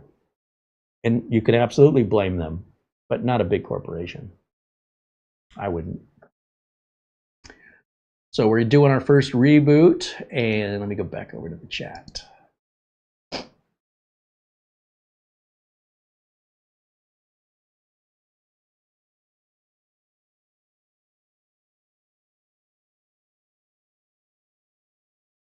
Boss says that one employee is representing the company. Yeah, that's why the company is not happy with it.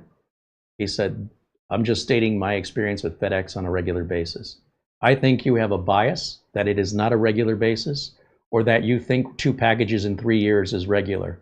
There's no possible way that every single time you get a FedEx delivery and you're getting 2-3 deliveries a week and they're always doing this to you, it's not possible. That's an exaggeration. It's hyperbole. You have decided in your mind that you don't like them, and now you're doing everything you can to justify that. Look, I don't care. Don't like them, but I'm telling you what you're saying doesn't fit any logical sense. There's no way a single employee is doing inaccurate deliveries on a regular basis. There's no possible way that that person is still working for them or is a delivery driver anymore. After a period of about 3 to 6 months, that'll be the worst of it. It will not be regular operational routine. There's no way, because then other people would stop using FedEx in your area, and FedEx wouldn't have much to do with the deliveries there in your area. And if that's a franchised FedEx that's delivering to you, they won't operate anymore there because all the money will go away. It's just not possible. But you want to see it that way. That's the human mind doing what it does to convince people to, stay motivated to be angry. Because if you documented everything you're saying, if you said, okay, that happened on this day, and it happened on this day, and it happened on this day, and it happened on this day, I promise you FedEx already knows this, and they would have done something. You don't have to even report it. If a driver is constantly delivering late or constantly saying people aren't home when they are, how long do you think that driver's going to get away with that, even if nobody's complaining?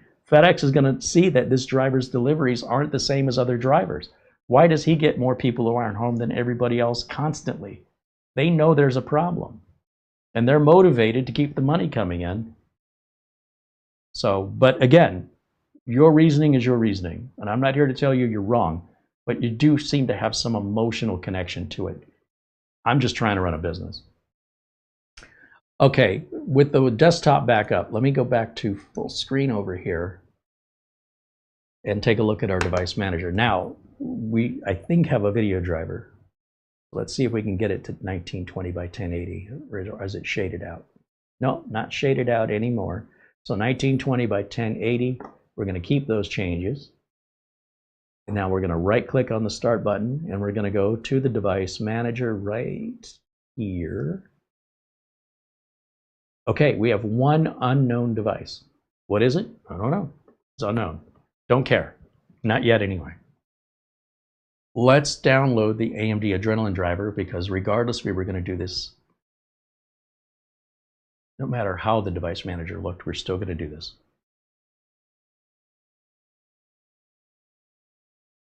So I'm going to come up here, type in AMD Adrenalin, enter.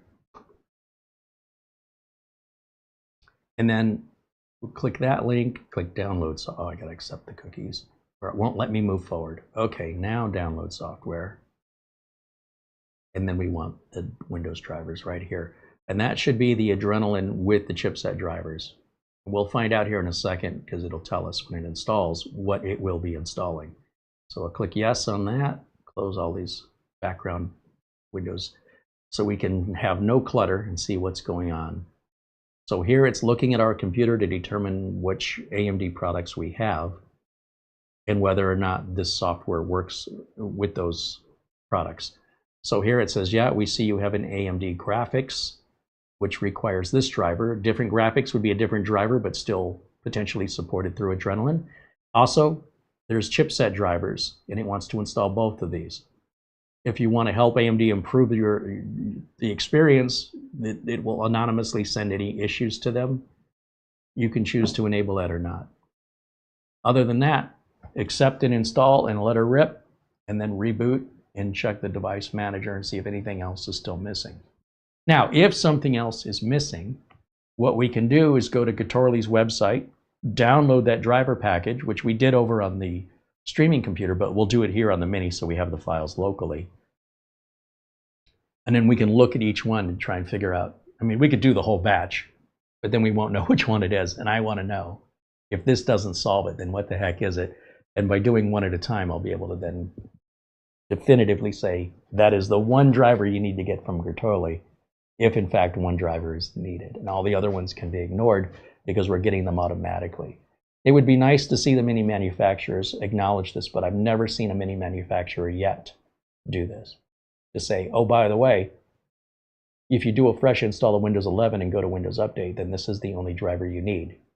Instead, they go, here's all the drivers, even though if it's Windows 11, which is what the drivers are for, they're redundant. I don't know why they do that, but just be aware of it. And let's go back over to the chat while we're waiting here.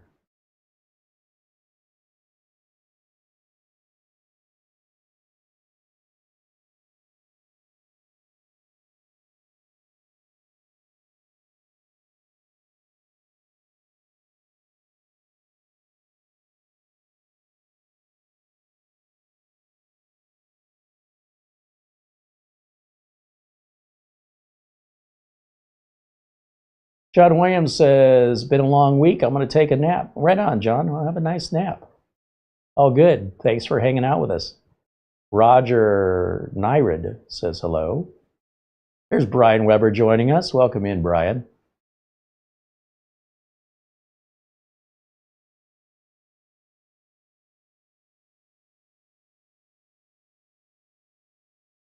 Andy mentions FedEx doesn't deliver to a P.O. box. That's true.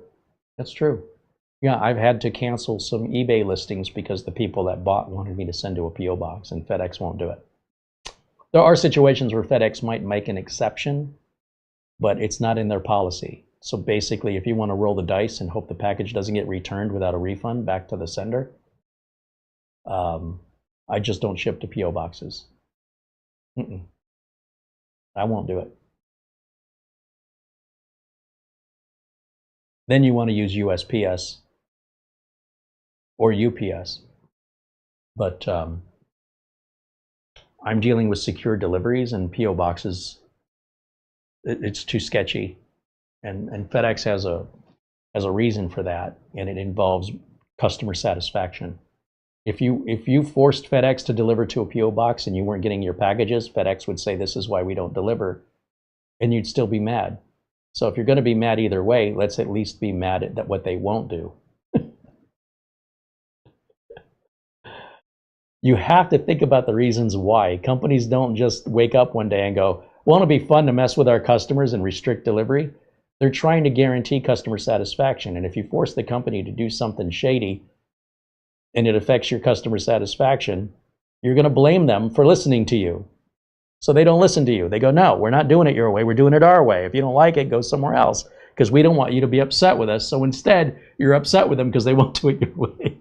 Some companies, look, customers can be very difficult, very challenging to deal with the public.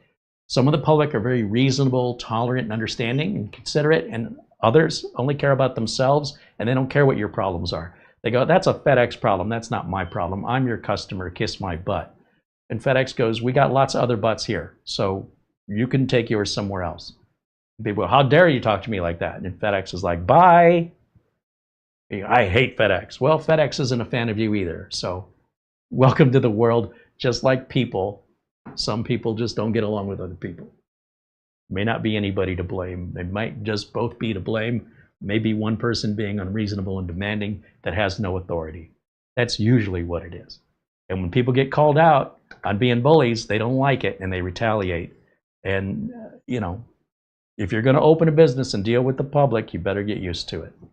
It is par for the course that they're going to think they're in charge of you. And you should be doing things the way they want you to do them. That is not the way any business works that I'm aware of, unless you have a butler or a maid. If you're wealthy and you can make those kind of demands, I'm jealous. I play by the same rules everybody else plays by. There's no exemption. I'm not better than everybody else, and nobody's changing the rules just for me. So either Play the game under the same rules or don't play. Start your own game. As a business owner, let me tell you, there's some customers out there. I hope none of you are that way. All right, let's go to our device manager. Now that it says the AMD software is installed, keep this software up to date. Yes, yes, yes. And go full screen. We should get the AMD Adrenalin software started up here automatically in just a second.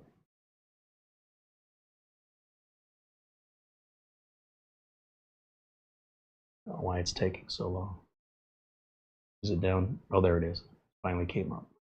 I'm going to skip this, and then this will give us the information about our current version of Adrenalin. Manage updates will show us our chipset driver version. That's down in here. Everything is installed. It looks good. Automatically keep AMD software up to date. Good. Okay, so let's close, and see if we still have that remaining unknown device or not. In the device manager, it's gone. So, okay, so what did we learn from this? We don't need any drivers from Getorli on this model. Different models, different drivers, but this model here, everything is provided either through AMD Adrenalin or Windows Update. No drivers are needed from Getorli. It's still good that they have them there, as they should, but you should not need them on Windows 11. As I've just demonstrated on this live video on a machine I've never seen before in my life, going into it blind, completely unprepared, with nothing more than a standard Windows 11 installer. Are we activated? Let's type in activation, settings. Yes, so it automatically applied the product key that's obviously embedded in the BIOS here and activated that product key.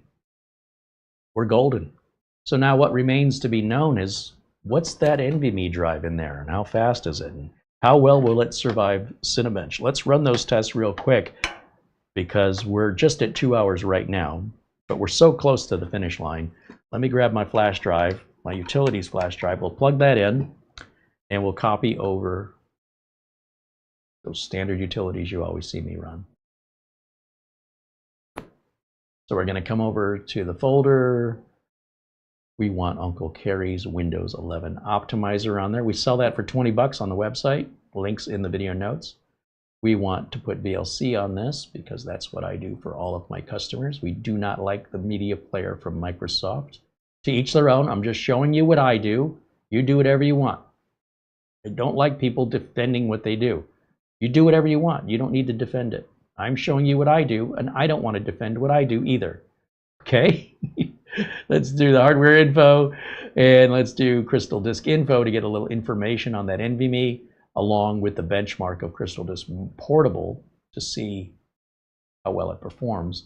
And then finally, we need Cinebench on here, which is a bigger directory. It'll just take a second to copy that over. And that should be everything we need off of the flash drive.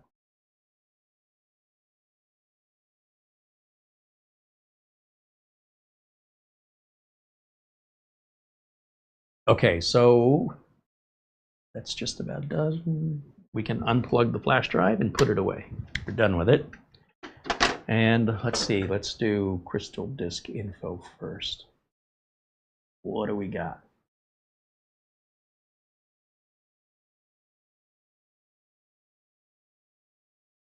That will appear here in just a moment. So I don't know what GVY is, but apparently that's the manufacturer. It's brand new. It's only been powered on for 6 hours, although it's been turned on 188 times. That's pretty strange, don't you think? Why would a brand new drive be powered on 188 times? That doesn't sound new to me. It's pretty new, but brand new, we should be no more than 20 times. That's weird.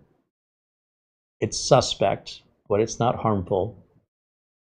You won't see that from Dell or HP or the bigger makers. When you pull up their Crystal Disk info, you'll likely see a name brand drive up here, not whatever this is.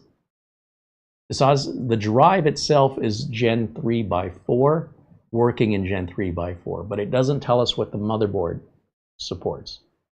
I'll assume it's probably Gen 3 by 4. I think on a 6800, if I'm not mistaken, I don't think the chipset on a 6800 supported Gen 4. But what we do know is the drive is a Gen 3 by 4 max, and it is communicating at that speed with the motherboard. So if the motherboard can do better, I don't know. With that, let's close and run the Crystal Disk Mark to see what our performance numbers are on this drive. At Gen 3, about 3600 is as fast as you can get on the fastest Gen 3. And on the more middling Gen 3 drives, you'd be looking around 2000. So which one is this drive? Right now with the SSD shortages and RAM shortages, I don't expect it to be a high-end Gen 3, but if it is, and it is, I'm okay with that. That's good. That's very good. So it's saturating Gen 3 by 4. You really can't go much faster than that. So I got nothing to complain about there. And even if it were half that speed, I'd say, well, you know, given the shortages, you're lucky to get a terabyte, let alone a fast terabyte at these prices. So that's a good thing. We've certainly seen our share of mini PCs that have SATA drives that are 3,000 megabytes slower. Seriously, they run at like 550 megabytes a second. And rarely does the manufacturer ever disclose that in the marketing catalog for the product. It just says, oh, it has a 512 NVMe, or it'll say it has a 512 gig SSD, or it might say M.2, but they suspiciously leave SATA or NVMe out of the listing. And that's why I do these reviews, so I can provide that omitted information. Whether it's done intentionally or unintentionally, I don't want to, you know, turn it into anything. Just want to raise awareness so you know what you're getting. So right out of the gate, I'm glad to see that we're on the, if it's going to be Gen 3, at least it's high-end. While that runs, let me take a look in the chat room here.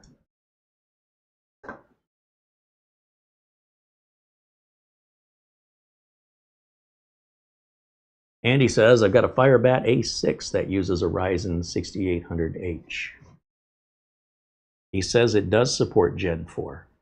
Okay, well, I mean, I'd have to test it. If your 6800H supports Gen 4, so should this one. However, that would mean spending more money, right?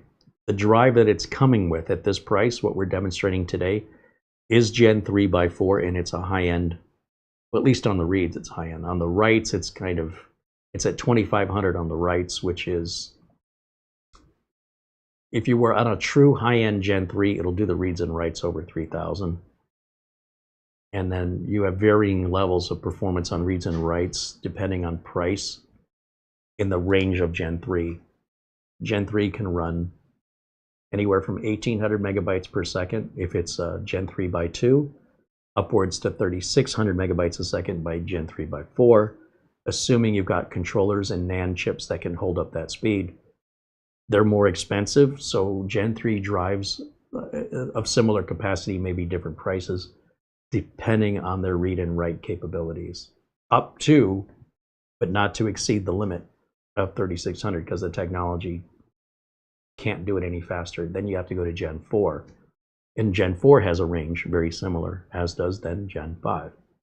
And the price is according to what it's capable of. And I'm pretty impressed overall that this drive runs as fast as it does. I wasn't expecting it to be this good. The writes, they're decent. They're not great. It's about 1,000 megabytes slower on a sequential write. However, that's not uncommon for your reads to be a third faster. That's, you know, when you're looking at budget drives on the higher end of the budget priced higher end drives, a third write speed, sorry, 1/3 slower than the read speed being the write speed is not uncommon. You got to go all the way to the tippy top of the mountain if you want both those numbers high, and that's going to cost you. Overall, this is fine. I don't see any issues with it. Let me go full screen again over on my side of things, and we'll grab that screenshot and we'll start up the temperature test, the CPU test. We'll grab some scores. I would have to put a Gen 4 drive into this to verify, you know, rather than assume. Whoops. That out of file. Save that. Save image. We'll call it Crystal. Gotta type one-handed with my left hand. No problem. JPEG. Yeah, actually, I don't need to put that in. I'll just change it here to JPEG, and we'll put it on the desktop. And in just a second, you should see that screenshot appear somewhere. There it goes, right there. Very good. Let's close that. Let's go to hardware info, and let's see what our temps are looking like on this battery.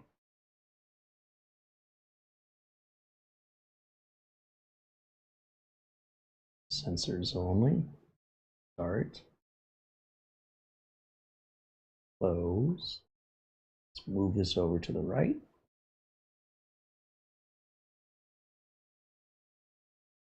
And let's bring up Cinebench.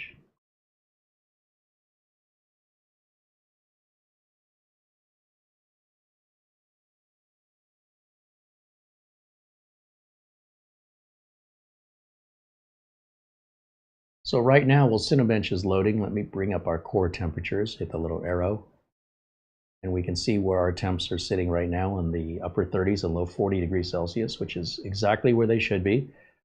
Accept the license agreement and start our multi-core test. And while that's running, overlay that screen.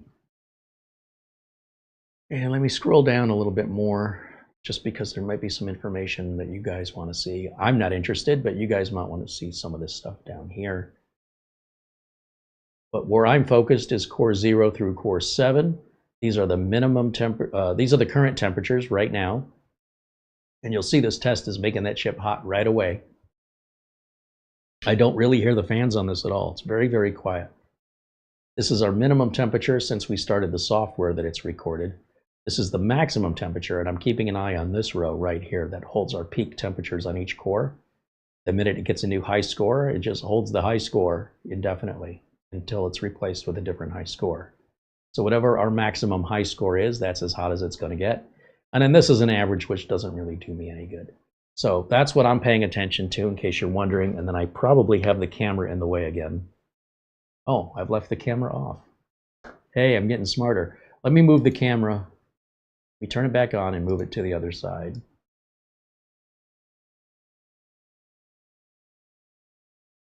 I do hear the fan a little bit.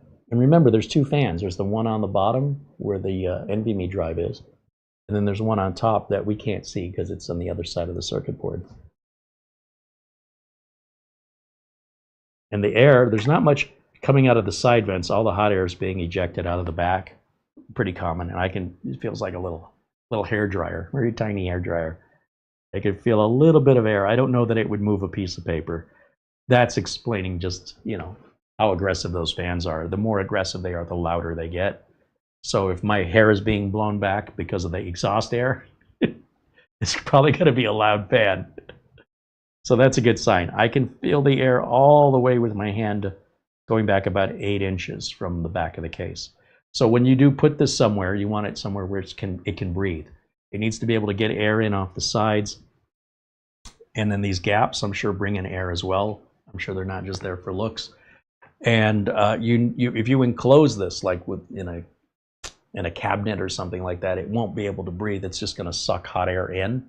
The same hot air it's ejecting, it'd be like putting a bag over your head, and you're just going to breathe in carbon dioxide until you pass out. That's what happens to these two, except it involves heat where they suffocate on themselves. So make sure you get good airflow on these. Just leave it open somewhere. You don't have to do anything special. Just keep it from being fully enclosed. I do hear the fans quite a bit now, but they're not loud at all. It's just before I couldn't hear the fan. Now I hear it, but it's very mild.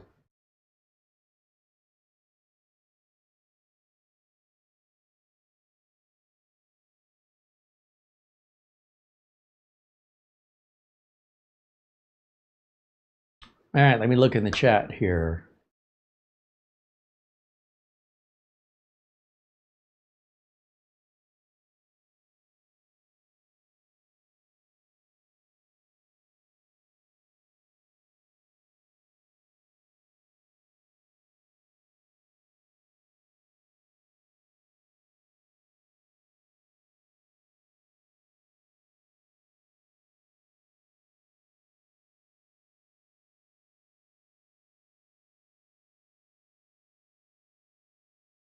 Andy says we should see a score of around 13,000 in Cinebench. All right, thanks for the heads up, Andy. I never quite know what score to expect other than my main concern in running this test is that it passes without crashing and without overheating. And overheating in my mind would be anything over 95 degrees Celsius. Now, if it hits 95, we're okay. If it's maintaining 95, that's not good. It should only hit 95 maximum temporarily, momentarily. Because if it's running at 95 all the time, then that fan's going to be that loud all the time, and customer's not going to be happy. Not to mention it adds excessive wear and tear onto the circuitry, and components may then fail prematurely. No different than if you always put your foot to the floor in your car. You always run it at the high RPM limit, right up at the limiter. You're going to blow that engine much sooner than somebody who drives reasonably. Just guaranteed. So how you treat something is definitely going to affect how long it lasts, how reliable it is. And then on top of that, that won't prevent accidents. I mean, you can still spill something on it, or it could have a power spike that's out of your control that kills the unit. But those things are far less likely than just abuse from the end user. And if abuser wants to abuse it, it's theirs to abuse, but I don't want them crying to me that they're a victim, because then they're just a victim of making bad decisions, right? I can't help them. They need to see a psychologist. I can't help them.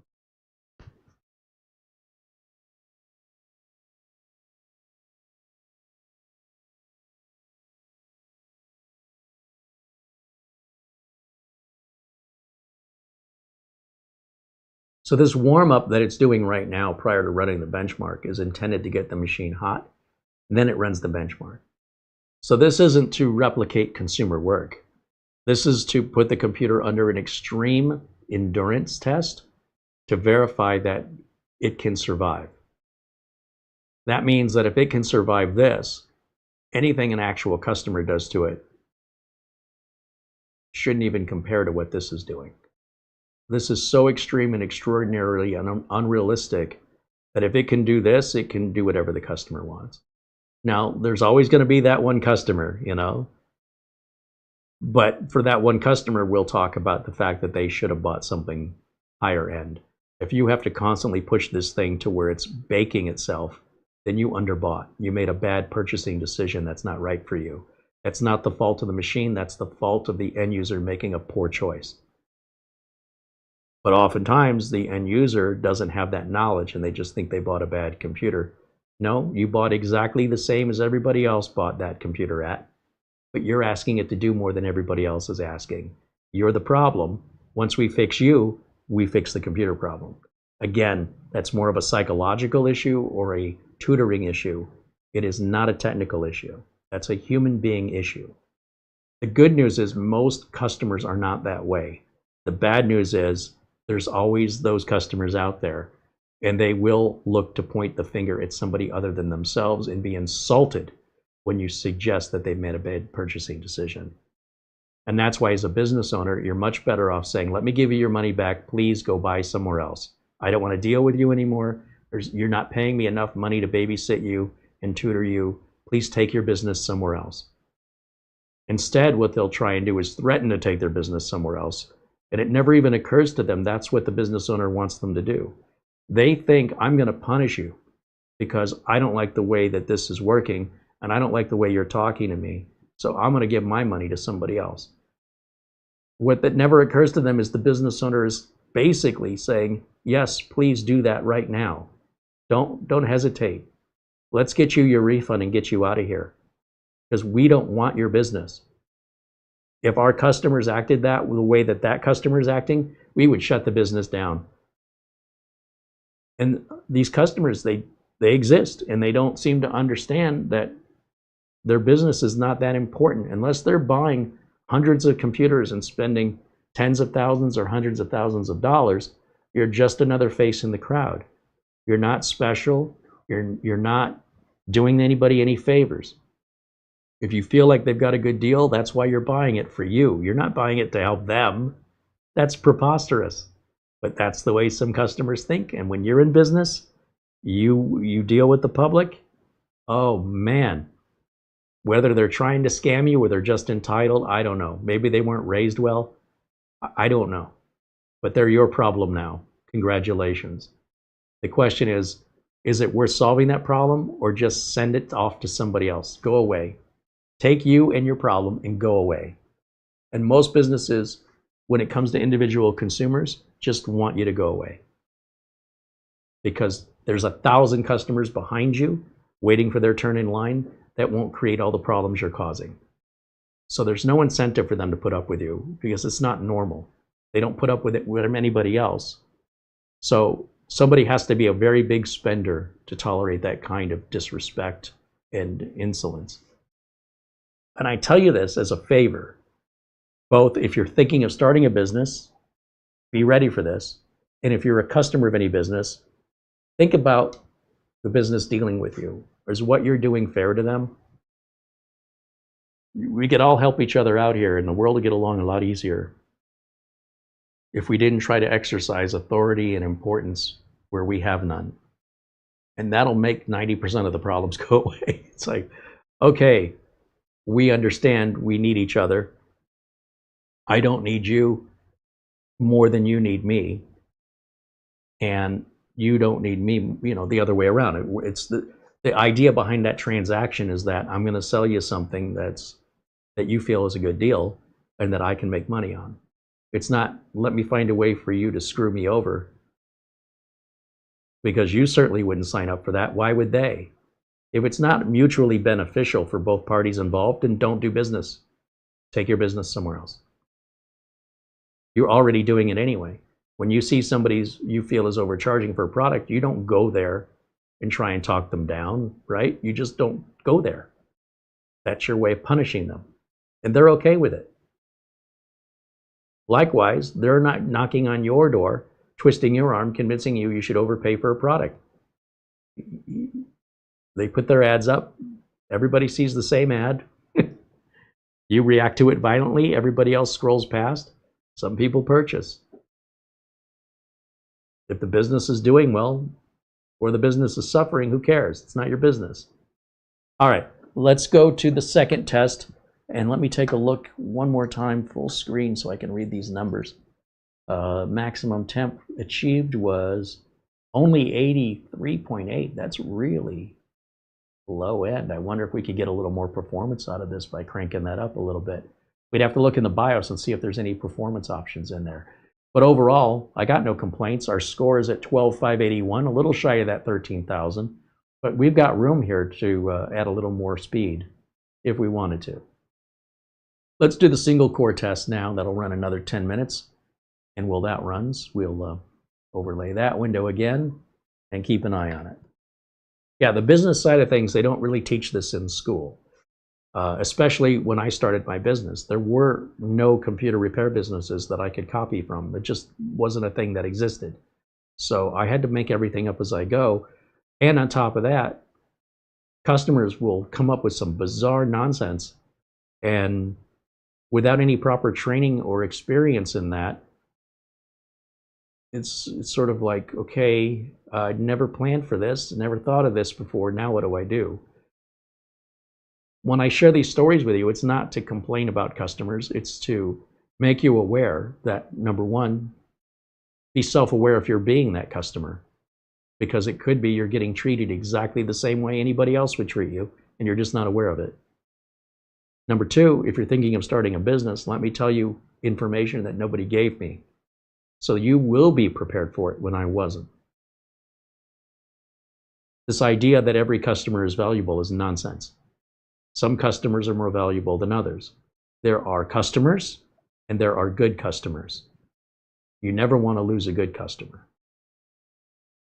If you see a customer once, they give you their money, they're not a problem, but they never come back again, you never miss them, you don't know who they are, you'll never see them again, who cares? If the customer is trying to take advantage or scam you, or they're difficult to work with, then you remember them and you never want to see them again. And if it's a good customer, you'll bend over backwards to accommodate them because they're reasonable, they offer you value, you enjoy their company, they're nice people that you like working with and you want them to come back. You see what I'm getting? You're going to get what you give in this world. If you give nastiness, you're going to get nastiness. If you want to get in and out, and you don't really want to form any relationship or get to know anybody, then get in and out and go. What's remaining are your good customers. And those good customers, they're a pleasure to work with. They're rarely a problem. And if they are a problem, then it's like worth it because they're such a good customer. You'll do something for them you won't do for others. And if you say, well, that's not fair, it's completely fair. 100%, you get what you give. Also, if you're not getting what you give, you should take your business somewhere else, because it works the other way too.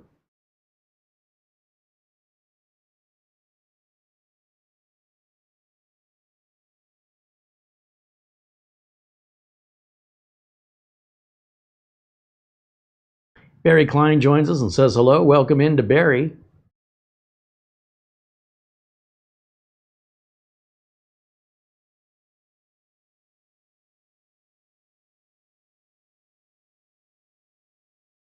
And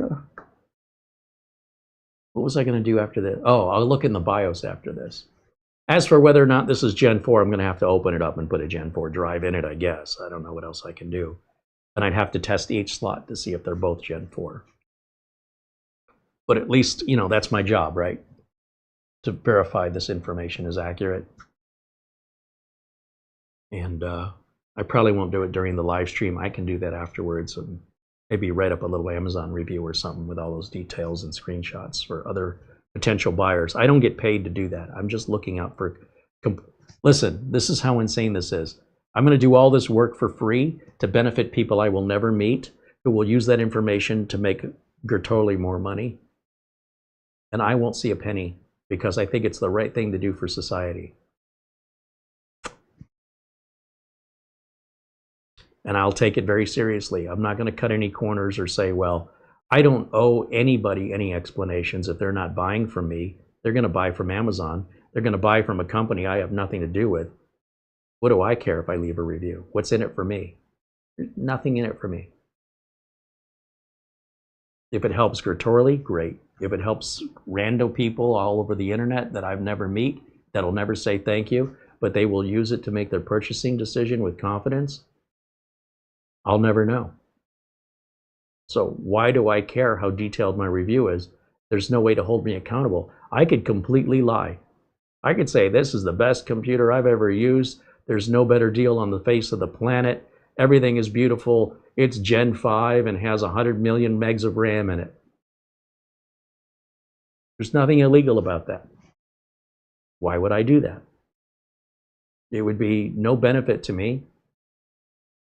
But it's also no benefit to me to write an accurate review with all the detailed information. I don't get paid. But I do believe it's the right thing to do for society, to share the knowledge that we have with others.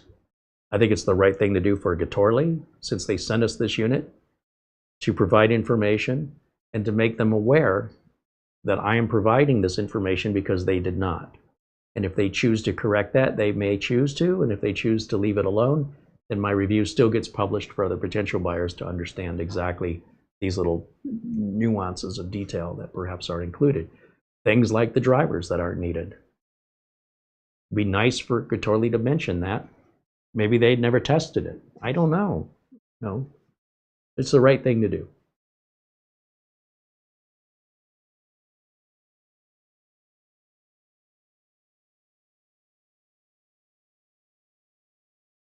Barry Klein, who's talking to somebody else in the chat, said, I've always said that everyone coming out of school should run their own business for 2 years prior to working for someone else. It'd make them better employees. I guess I think you should work for somebody else first. I take the opposite. And the reason I say that isn't to just, be devil's advocate here, but that's what I did. I worked in corporate America and I worked at Best Buy. And when I worked at Best Buy, oh boy. Okay, so corporate America, you're dealing with all the employees of the corporation. That's a lot of people at Intel and the power company and the government. But it's a fraction of the public. So whatever taste they've got is some crazy people in the workplace, dealing with the public is a whole nother level.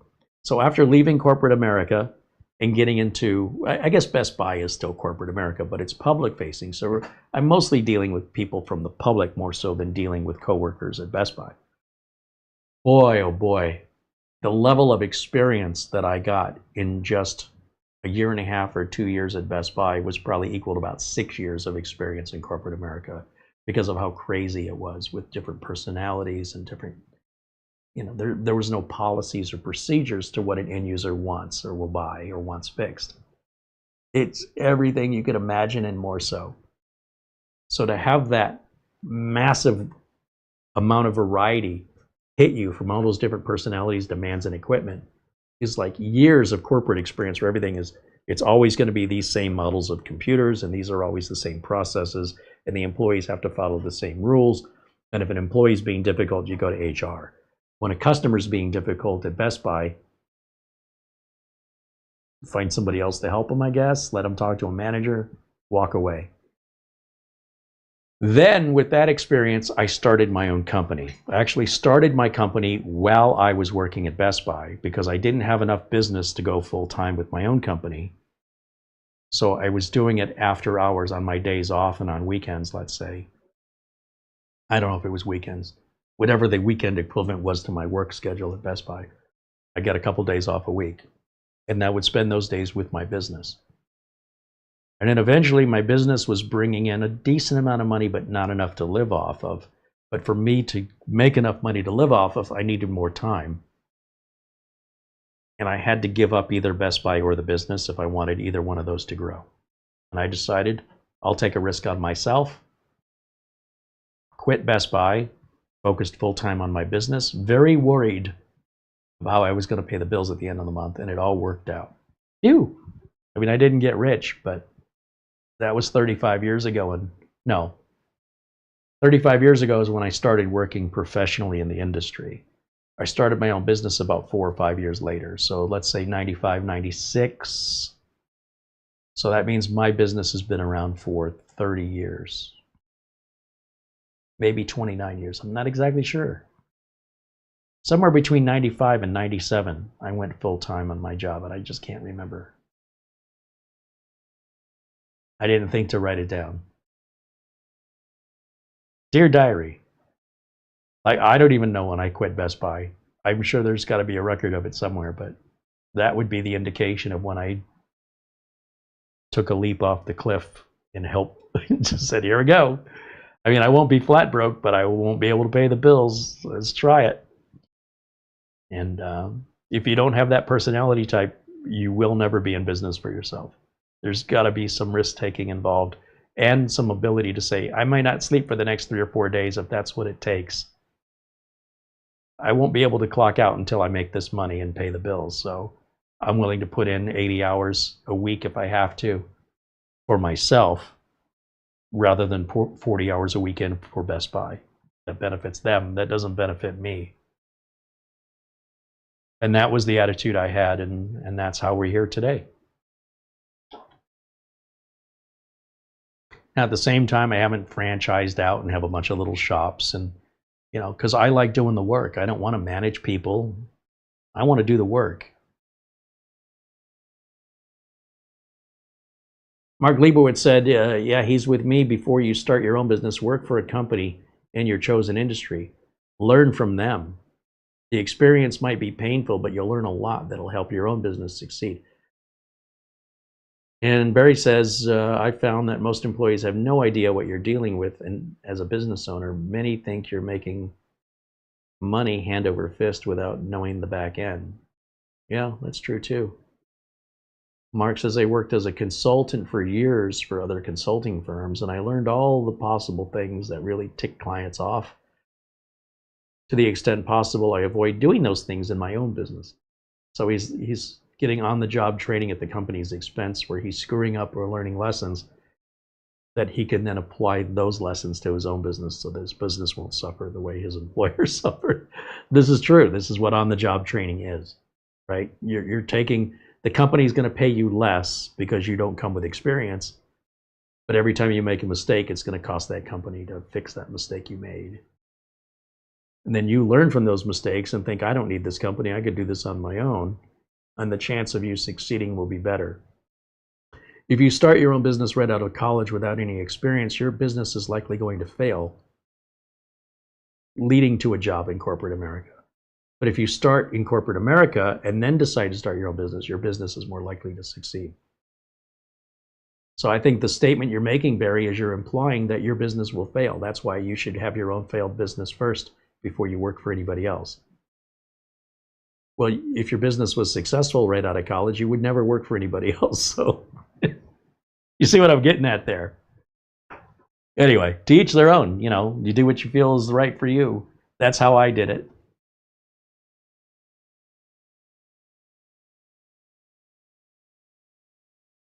Where are we at on this?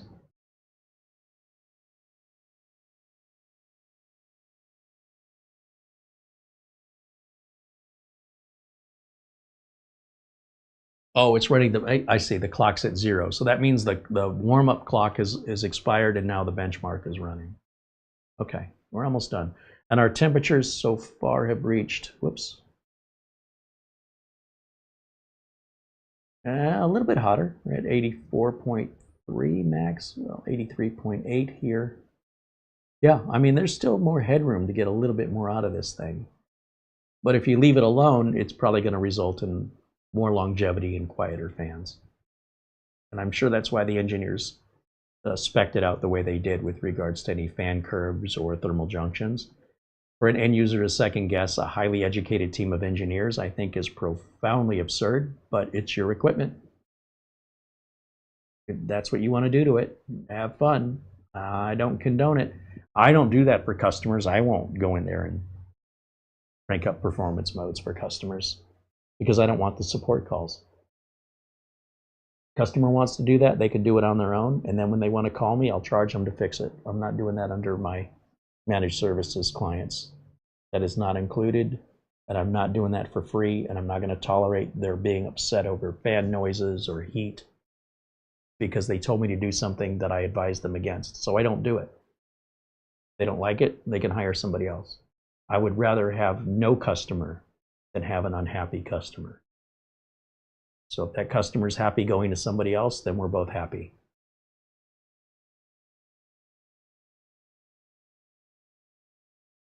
Can you imagine telling your dentist or your doctor how to do their job and that you could do it better than them when you don't have the degree and you don't have the experience? You know how absurd that is?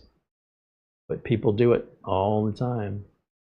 And, you know, again, it just comes along with running a business. If I'm just sitting at home using my own computer, doing whatever the hell I want, nobody knows about the bad decisions I make except me.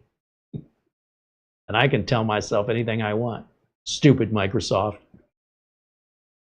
I can be as delusional and absurd as I want to be because it's not impacting anybody else. It's your own little private bubble. You talk to yourself, tell yourself jokes, laugh at your own jokes, have fun. It's very different from being on stage telling jokes to a crowd of people that aren't laughing. And then tell all those people they're all wrong and your jokes are funny. Evidence suggests otherwise. Anyway, it's just fascinating to me to be able to see both sides of it, right? I see it routinely every day. I see the customer, the disconnect the customers have with the back end of the business and dismissing and disrespecting the level of knowledge and experience the experts in the fields. Not just me, just experts in the field will be questioned because, you know, I read an article on YouTube, on the internet, or I watched a video, and therefore I am now equal to you in your experience and education. Oh, is that how YouTube works? Okay. But the good news is there's plenty of reasonable people out there as well, but it's just not everyone. And reasonable people, you know, thankfully make up the bulk of it. And if they didn't, I wouldn't be doing this business anymore, because then you just become a psychologist or a tutor, and that's not what I signed up to be. Both of those jobs pay a lot better than this one.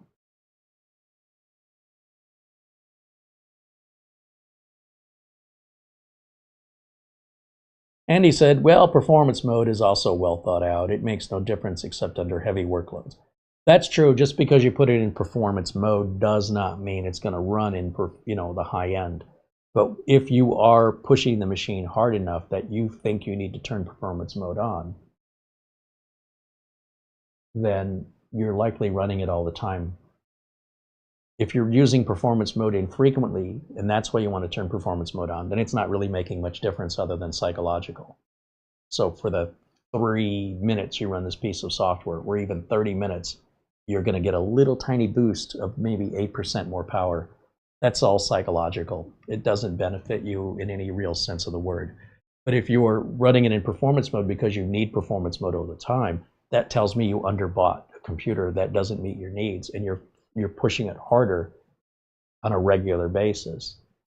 Otherwise, you wouldn't need performance mode on at all. It wouldn't make that big of a difference to run it infrequently in performance mode, or to just not have it in performance mode at all.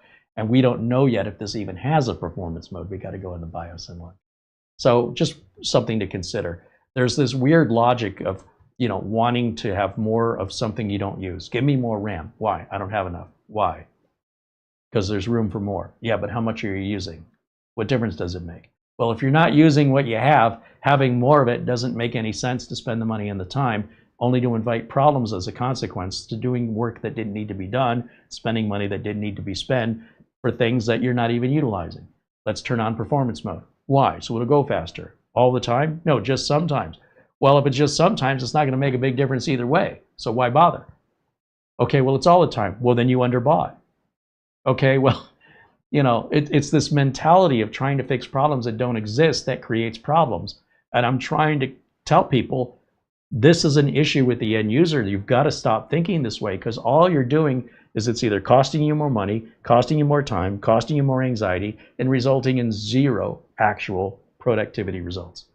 Or so negligible differences, it's not worth even the time you thought about it. That's how I run my managed service business, right? People are going to run things that make sense. If they want to do it in a way that doesn't make sense, you pay me extra or you find somebody else. That's it. Because otherwise, I'll only have one customer. I won't have time for anybody else if that's what they want to do. And that one customer better pay me enough to pay those bills at the end of the month, or I won't have a business. So I don't have much choice. I'm stuck. There's so many hours in a day, and there's so much due at the end of every month. I got to pay all these bills. So if one customer wants to monopolize me, then they better be paying me enough to cover all those bills. They want to be cheap, and they want to dictate all this other information and waste money on stuff they don't need and then call me with the problems. That's not working for me. They can go do that without me. So losing my business is not a fun thing to think about, and letting a customer run me out of business by questioning my abilities or forcing me to do things they want me to do things, it affects my livelihood and whether or not I'm going to be able to pay my bills. It's not an attitude or an ego. It's like somebody telling me to jump off a bridge that I'm most likely going to perish. I'm not doing it. I don't care how much they want me to do it. They can do it. I'm not going to do it. How is that any different? Looks like we got our numbers here. So let me go back to full screen over here on my side and see what our numbers look like. Numbers are great. The fan, I didn't even notice when the fan quieted down. That's how minor, when the fan is cranked up, that's how minor the sound is. I didn't even notice when the noise went away. It's very mild. Let's grab a screenshot of these results, 1517 on the single core, 12581 on the multi-core test. And let's do print screen, which will be this keyboard here. Function, print screen, and then go to Microsoft Paint.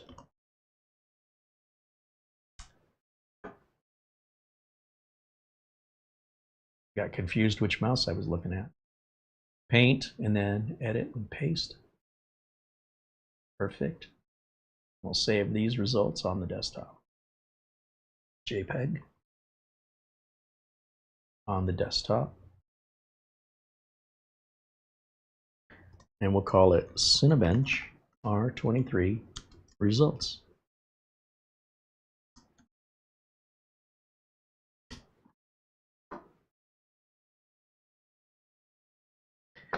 Then I should be able to close everything out now.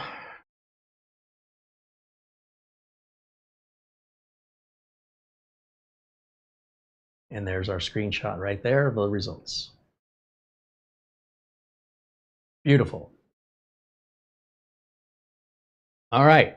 Does this have performance mode? Let's go take a look in the BIOS and see. Some do, some don't.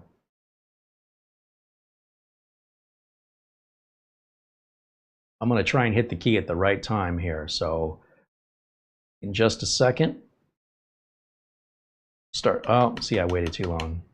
That's why I like going into the settings and doing it that way, because there was a delay. I'm using a television as a monitor, and it doesn't react as quickly to the boot up screen. There's like a delay, and that little delay is what caused me to miss my opportunity to hit the delete key at the right time. Or was it delete? Did it say it was delete or F2? I'm hitting the wrong key. I needed to press F2. Right? Isn't that what the bottom of this unit says? F2? Let me get my other glasses and read it real quick. We'll try one more time. Yeah, press F2 to enter BIOS. All right, let's try one more time. Only this time, let's press the right key. And let's do it at the right time. So to do this, what I'll do for the timing is once the word restarting goes away, that's when I'll start pressing F2 instead of waiting. So right now, F2, F2, F2, just once or twice a second. And we should, yeah, there it is. So we caught it in that little window of opportunity. Date and time are correct. We've got a BIOS version, but there is no BIOS download available for this regardless. There's our RAM. Under advanced, we've got Wake on LAN, USB boot enabled, CEC support, wake timers, TPM, entrusted computing, ACPI settings with hibernation, etc. CPU configuration doesn't seem to have any performance options there. And NVMe configuration just tells us about the drive that's detected, which again is the model and size, nothing to do with the performance or capabilities. Then we've got security and boot, save and exit. So there does not appear to be any performance options. By performance options, I'm referring to the amount of power. Sometimes you can crank up the power, that cranks up the heat, that cranks up the performance, and it cranks up your fans. Some machines have that. They'll have like a quiet mode, a balanced mode, and a performance, and I don't see that in any. It's not an awake setting, it's not trusted, it's not TPM, it's not ACPI, that's all suspension stuff. And then you've got your CPU config with hyper-threading and core performance boost, which you could say is performance options, but that's not what I mean. I'm looking for configurable power configuration, and it does not seem to offer it. It's all locked in. And that probably results in much better, reliable mini PCs with less support calls and happier customers to keep your customers out of there from causing harm to themselves. Unfortunately, because so many customers do voluntarily cause harm to themselves that cost the company money, the rest of the customers that know what they're doing are punished. And so if that's not acceptable to you, then stay away from those brands. And that includes Dell and HP as well. They don't want the customers messing around with it. I guess I can run my optimization tool.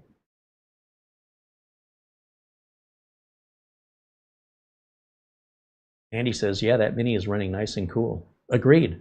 But it did give a slightly lower performance number than you were expecting, and that's probably why it's not. It's capable of doing more, but we can't change it. It's locked in. And that's fine, because like I said, the difference is about 8%. So it's negligible.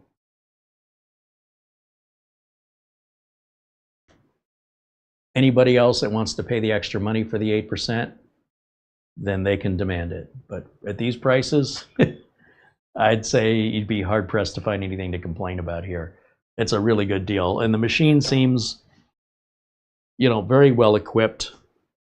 It doesn't have Oculink or USB 4, but it also doesn't sell for those prices either, right? With that 32 gigs of RAM, and I have to keep emphasizing, that 32 gigs of RAM and 1 terabyte of storage have doubled the price of this computer. And it will be the same for any computer that you do that to.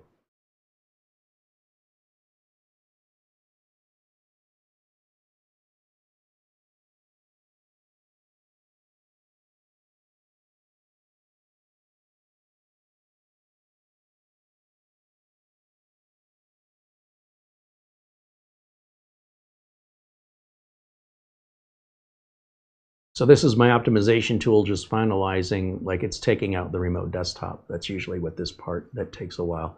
It uninstalls remote desktop from the Pro version of Windows because it's a security concern. Microsoft addressed it most recent in an update Tuesday, I want to say the second Tuesday of April. They finally addressed it after all these years. And people don't like it. People don't like locks. What a pain in the butt to have to keep your keys and know where your keys are. But we live in a society that if you don't use the lock, someone's going to steal everything you own. And then when they learn how to pick your locks, we have to upgrade the locks and we have to change the locks. And then people complain because it's different than the other lock. Well, if we didn't live in a planet where people just screwed each other over, complete strangers with no agenda or vendetta, just to take advantage of a complete stranger because it was easy because you refused to use locks, your choice is you either get on board with the lock and learn how to use it, or be willing to give up everything you own and let somebody steal it from you. Those are your only two choices.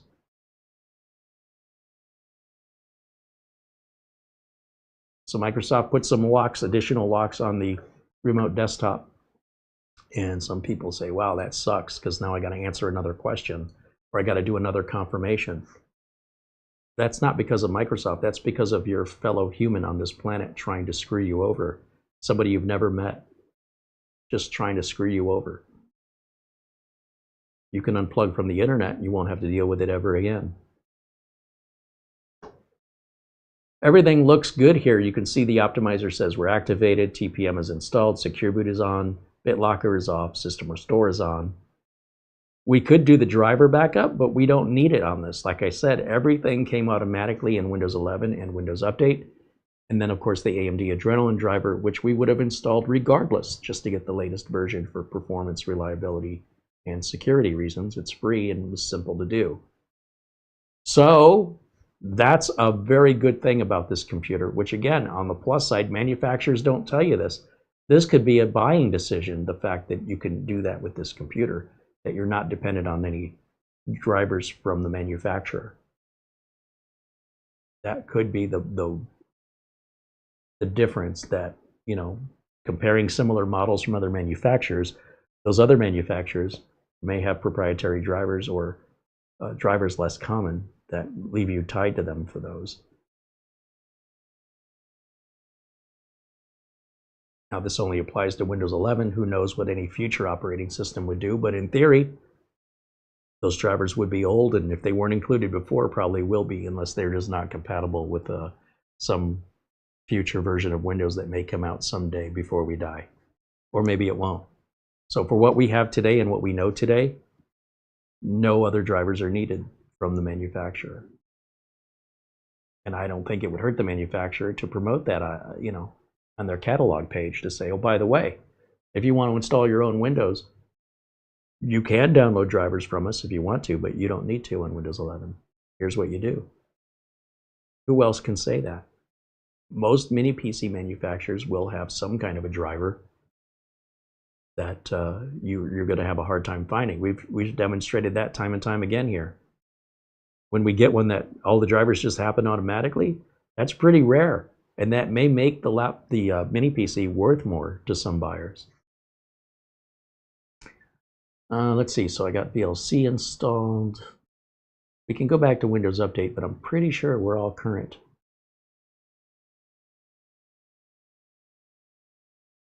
We'll hit retry on these. These were probably duplicates. So there's a good chance they won't retry again because the duplicate will fail, but the original that was happening in the background would have succeeded. You only need the driver once. You don't need to put it in twice. So just because it failed and it says retry doesn't mean anything is wrong. That's perfectly normal under that circumstance. How do we know if that's the circumstance? If it tries to install it again. If it never tries to install it again, that means it already installed it. And that was it. These are all duplicates. That's why they failed. So we'll see what the results are here, and that'll let us know for sure. And we're just about out of time. It's almost 4 o'clock here in Phoenix. Yeah, we got just an antivirus update. Those happen multiple times throughout the day, so that's normal. If you have any questions, comments, suggestions, this is the time to ask in the chat room, and I'll do my best to provide an answer to you. Other than that, if you want to reach out to us via email, our email address is right here on the screen. Feel free to reach out anytime. We love hearing from you guys. If you have questions, if you see something on the channel, you want to purchase it, we love to sell it so we can use that money to self-finance more purchases for more reviews, because we're not corporate sponsored here.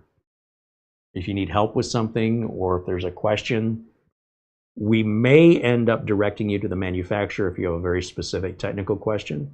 We don't work for these manufacturers. We might know the answer, or our answer might be talk to their sales department. But there's no harm in asking us, and we will sincerely do our best to provide the answer, even if the answer means telling you where to ask that question. Sometimes we've had people ask some pretty bizarre, well, to me, technical questions that I never even thought of and have no idea how to answer. And that's when I have to remind those people I don't work for these companies, so I'm not privy to that information, but I will point you to their email address or their website in that case. So, you know, it's usually the sales department. And then if you're still hung up after that, if you know you're not getting any response, we want to know that too, because that applies to, is that a good manufacturer to recommend if they're not answering emails? And we wouldn't know if you don't share that with us. Thank you to Mara for all the work she does in the background with our, she's arranged for this machine to be here today. That's all her doing. And thanks to Getorli for sending it to us and for taking our criticisms or concerns seriously, that they now have a website and drivers. I'm going to change this wallpaper back to the Windows default. It's much less noisy. Perfect.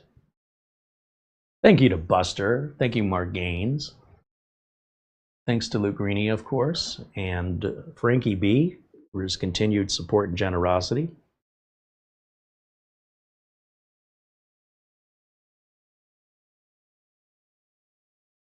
Just looking at my phone to see if I'm forgetting anybody. I think I got everybody in there. Thanks to everybody in green for supporting us.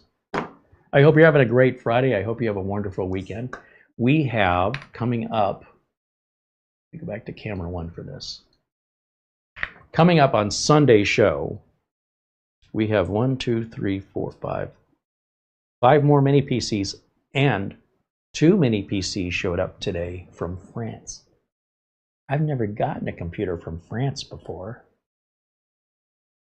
France is known for being very creative when it comes to fashion and food. They think outside of the box in that way. And the mini PC doesn't look like any other mini PC I've ever seen, which looks like a box. They thought inside the box on this one. The company's called Cub. I think it's KU or CUBB? KUBB. And they sent us 2 units to review. And they just arrived today before the show. They don't look like anything I've ever seen. They're these cubes. Very interesting. They look like the B-Link mini NAS, but these aren't NASs. One of them is completely fanless, so it runs perfectly silent, but it doesn't have the industrial look that all the other fanless units we've seen have. And the other is like an Ultra 5. It's larger, but still a cube. So it's really kind of a piece of art in a sense. It doesn't look like a computer. There's nothing discernibly computery about it. It just looks like some abstract art form. We'll see how they work. I don't know what their pricing is. I don't know much about them other than that's different, and that's what drew me to them. I had Mara reach out, and again, because of Mara's work, put forth the effort to make those arrangements, and they sent it to us free of charge in exchange for a review. Yep, they sent the fanless and the Ultra 5. And then on top of that, we've got... One is called Essential, spelled in the French way, called the Mini. We will get to them. So that means we have a total of 7 mini PCs waiting in the wings for review, which is fantastic because, as you know, the industry is in a stall universally with Wi-Fi, storage, CPUs, motherboards. cases, anything dealing with computers right now is not moving at the pace it once was moving at. We were having such a hard time to keep up. I was always under pressure, behind schedule for years. Now I'm way ahead going, where is everybody? And they've all gone simultaneously. Once in a while, one pulls up and we'll grab it and we'll review it. And then we're like, when's the next one? We don't know.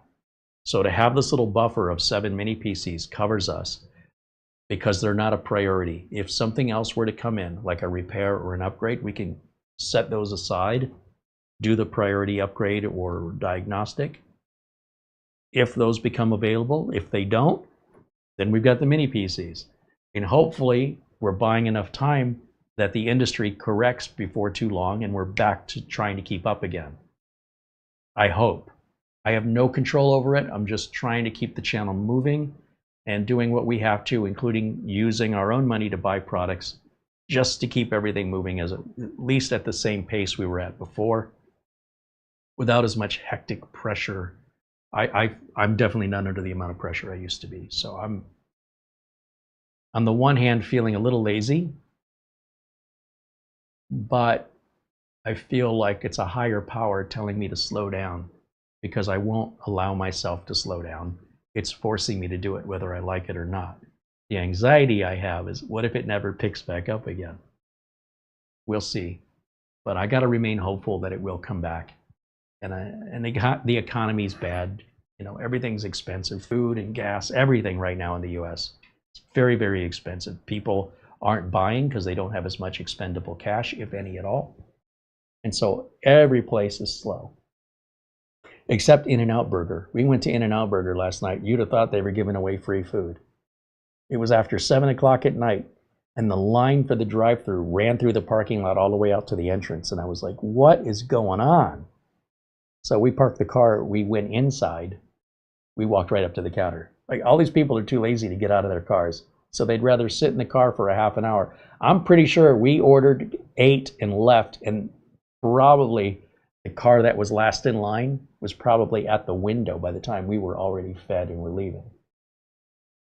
But other restaurants, they've been empty. We go in them and there's just nobody in there. And several have closed up. There's been a Carl's Jr. that's closed up down the street. Denny's, there's 2 Denny's down the street, both closed. And they were always empty. I even said tomorrow, I'm like, how can they stay in business? This is way too slow. Not surprisingly, all the signs are down and there's a fence around it. It's gone. So some of the places cannot weather this storm and wait for things to get better. And we're doing what we can to weather it. Because if we go away and then come back later, there's a good chance many of you will never know we came back. So we have to keep making content in order to keep our momentum with our viewers and our community. And it's costing us, well, thankfully we've got the members and that's the money we're using. But what we'll end up doing with these units we're buying is we'll end up, after we review them, we'll sell them. And we'll take whatever losses we get on those and apply that to making more purchases. And we're going to keep doing it until we either run out of money or the industry self-corrects. We'll see which one happens first. And in which case, this channel may be all about frozen pizza reviews. We'll see. You got to do something, you know, but not yet. We're still holding out hope that this is just temporary and things will come back. So it's not just you, the whole industry is slowed down. Every tech channel is slowed down. Every single one of us. We're all impacted by it equally. And we just don't know if it's permanent or just a temporary pain point. I don't. We'll figure it out together. In the meantime, that'll wrap it up for me for today. I just want to take one last look here in the chat to see if I missed any questions. And thanks to our members again, because without the members, we just aren't doing this anymore. It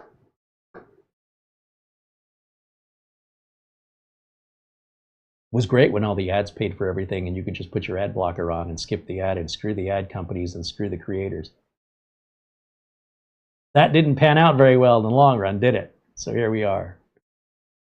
Not you, but you know, the people that did that. Could be you. Maybe not, but enough people were doing it that the ads just kind of, they don't have any value anymore.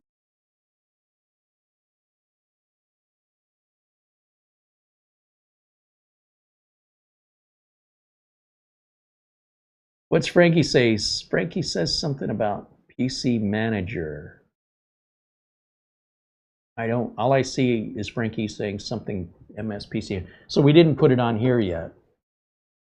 I don't know if you're referring to your own machine. I don't have any context on that, Frankie, but you can send us an email, of course. Andy says he's enjoying the slowdown. Yeah, I don't mind it. If I knew it had a recovery date, I'd say great, I can plan accordingly. But there may never be a recovery. This may be it. It may just be the beginning of the end. But I don't want to be that guy. I don't want to be, the end is nigh. I think it's temporary, but I don't have any control over it. And I want to hope for the best. I wouldn't want somebody in a cancer research center, right? And you say to that person, do you think you're going to find a cure? And that person says, no, we're never going to find a cure.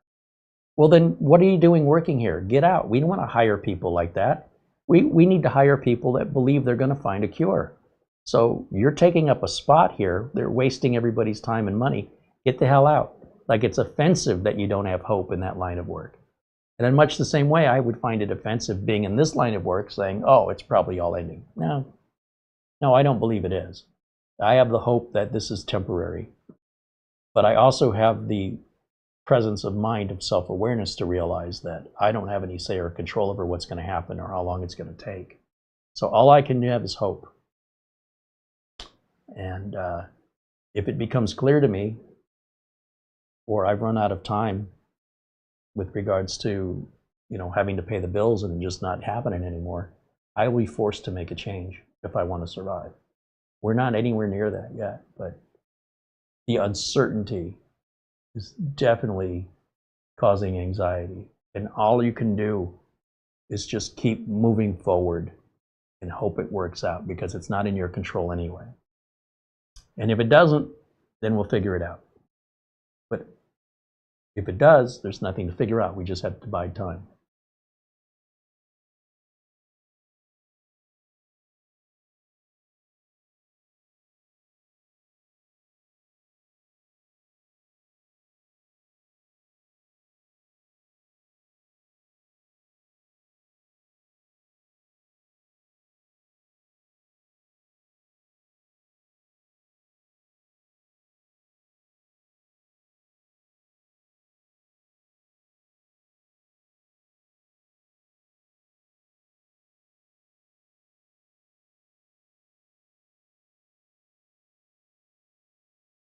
Mark Gaines says, great stream tonight, Carrie and Mara. Thank you, Mark.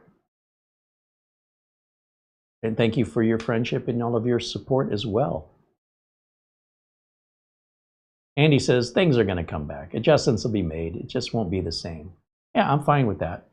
As long as I can sustain what I love to do for a living, that's really where my passion is. So to have to go and find another passion, I don't know. I guess I'll do what I have to, but I'm with you, Andy. I think that's probably right. Jim Kenny wants to know, is YouTube Premium an ad blocker? YouTube Premium is an ad replacer, just so you're aware. Let's see. Chris Johnson says, thank you for the great stream, Carrie, and thank you to my chat friends for your comments and support for the channel. I am glad to be here with you. Thank you, Chris. Right on. Love this community. Maybe that's if the computer thing dries up, we'll still have a community anyway. For sure. We're not going to abandon the community.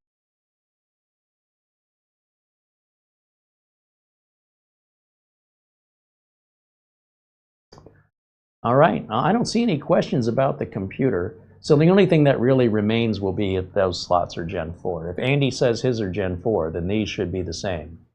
Right? If it's a 6800, it's going to have the same chipset. In theory, it should have the same capabilities.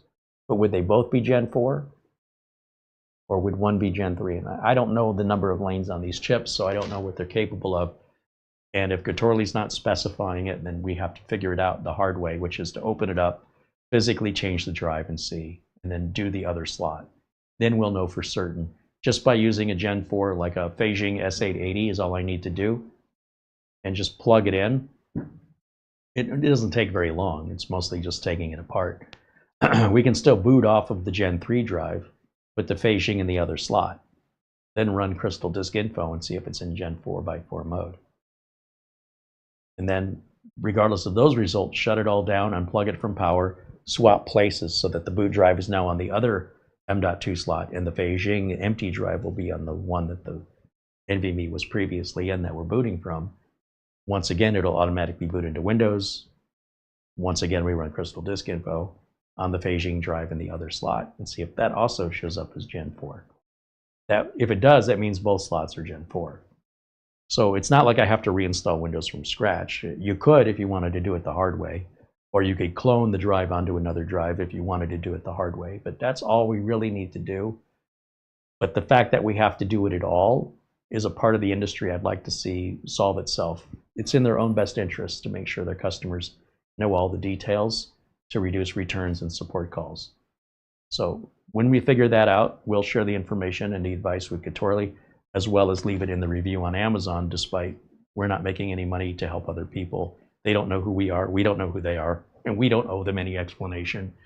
But we do believe it benefits Getorli, and we want them to benefit so that they will continue to work with us, because I like this. I like what I see, and I would like to see more from Getorli.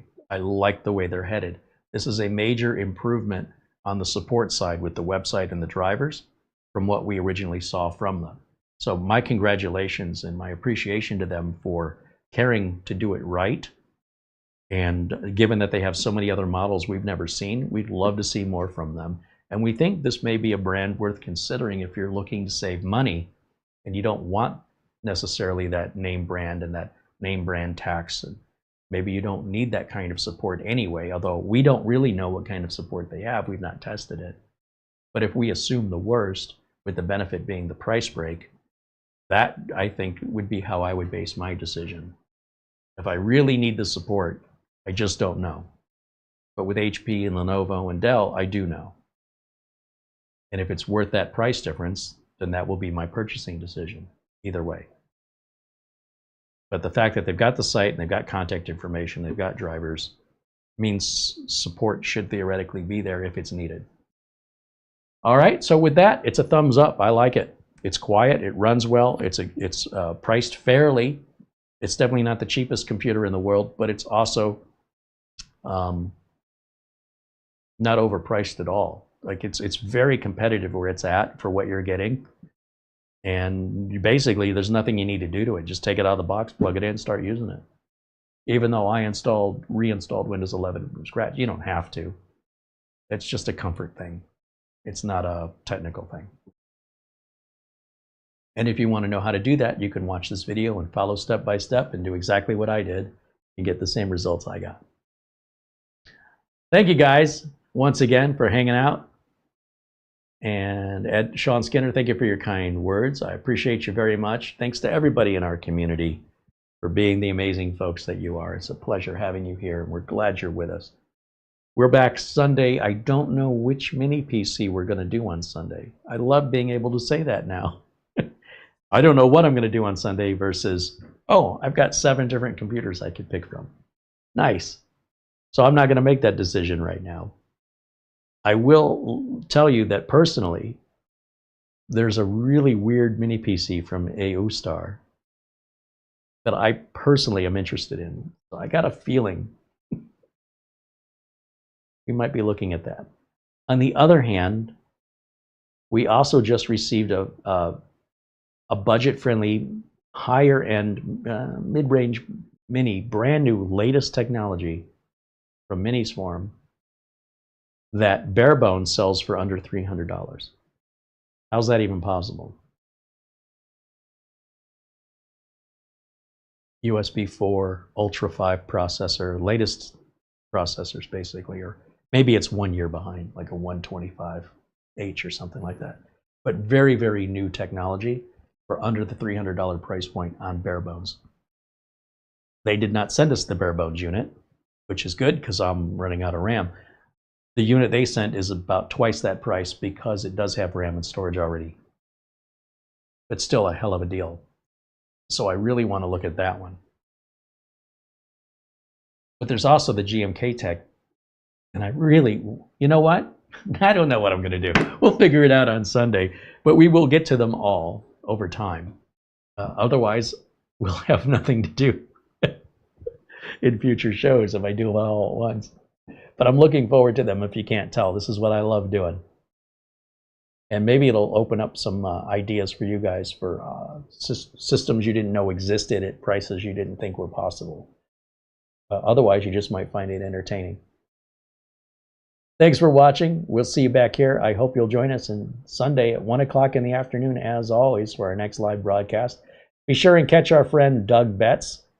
He'll be live every Saturday. That's tomorrow at 11 a.m., I believe, is when he starts in California time. And then when he's done, right around the same time, our friend Mike's Unboxing, Reviews, and How-To goes live out of England. And he does a live interaction show too. So if you want more content like this, Doug Betts, then Mike's Unboxing, and then Sunday, we're back again. So plenty of other content to watch from other similarly minded content creators that I'm sure most of you are already aware of. But if not, check them out. I think you'll like them if you like this. Thank you for watching, and we'll see you on Sunday. Until then, bye for now.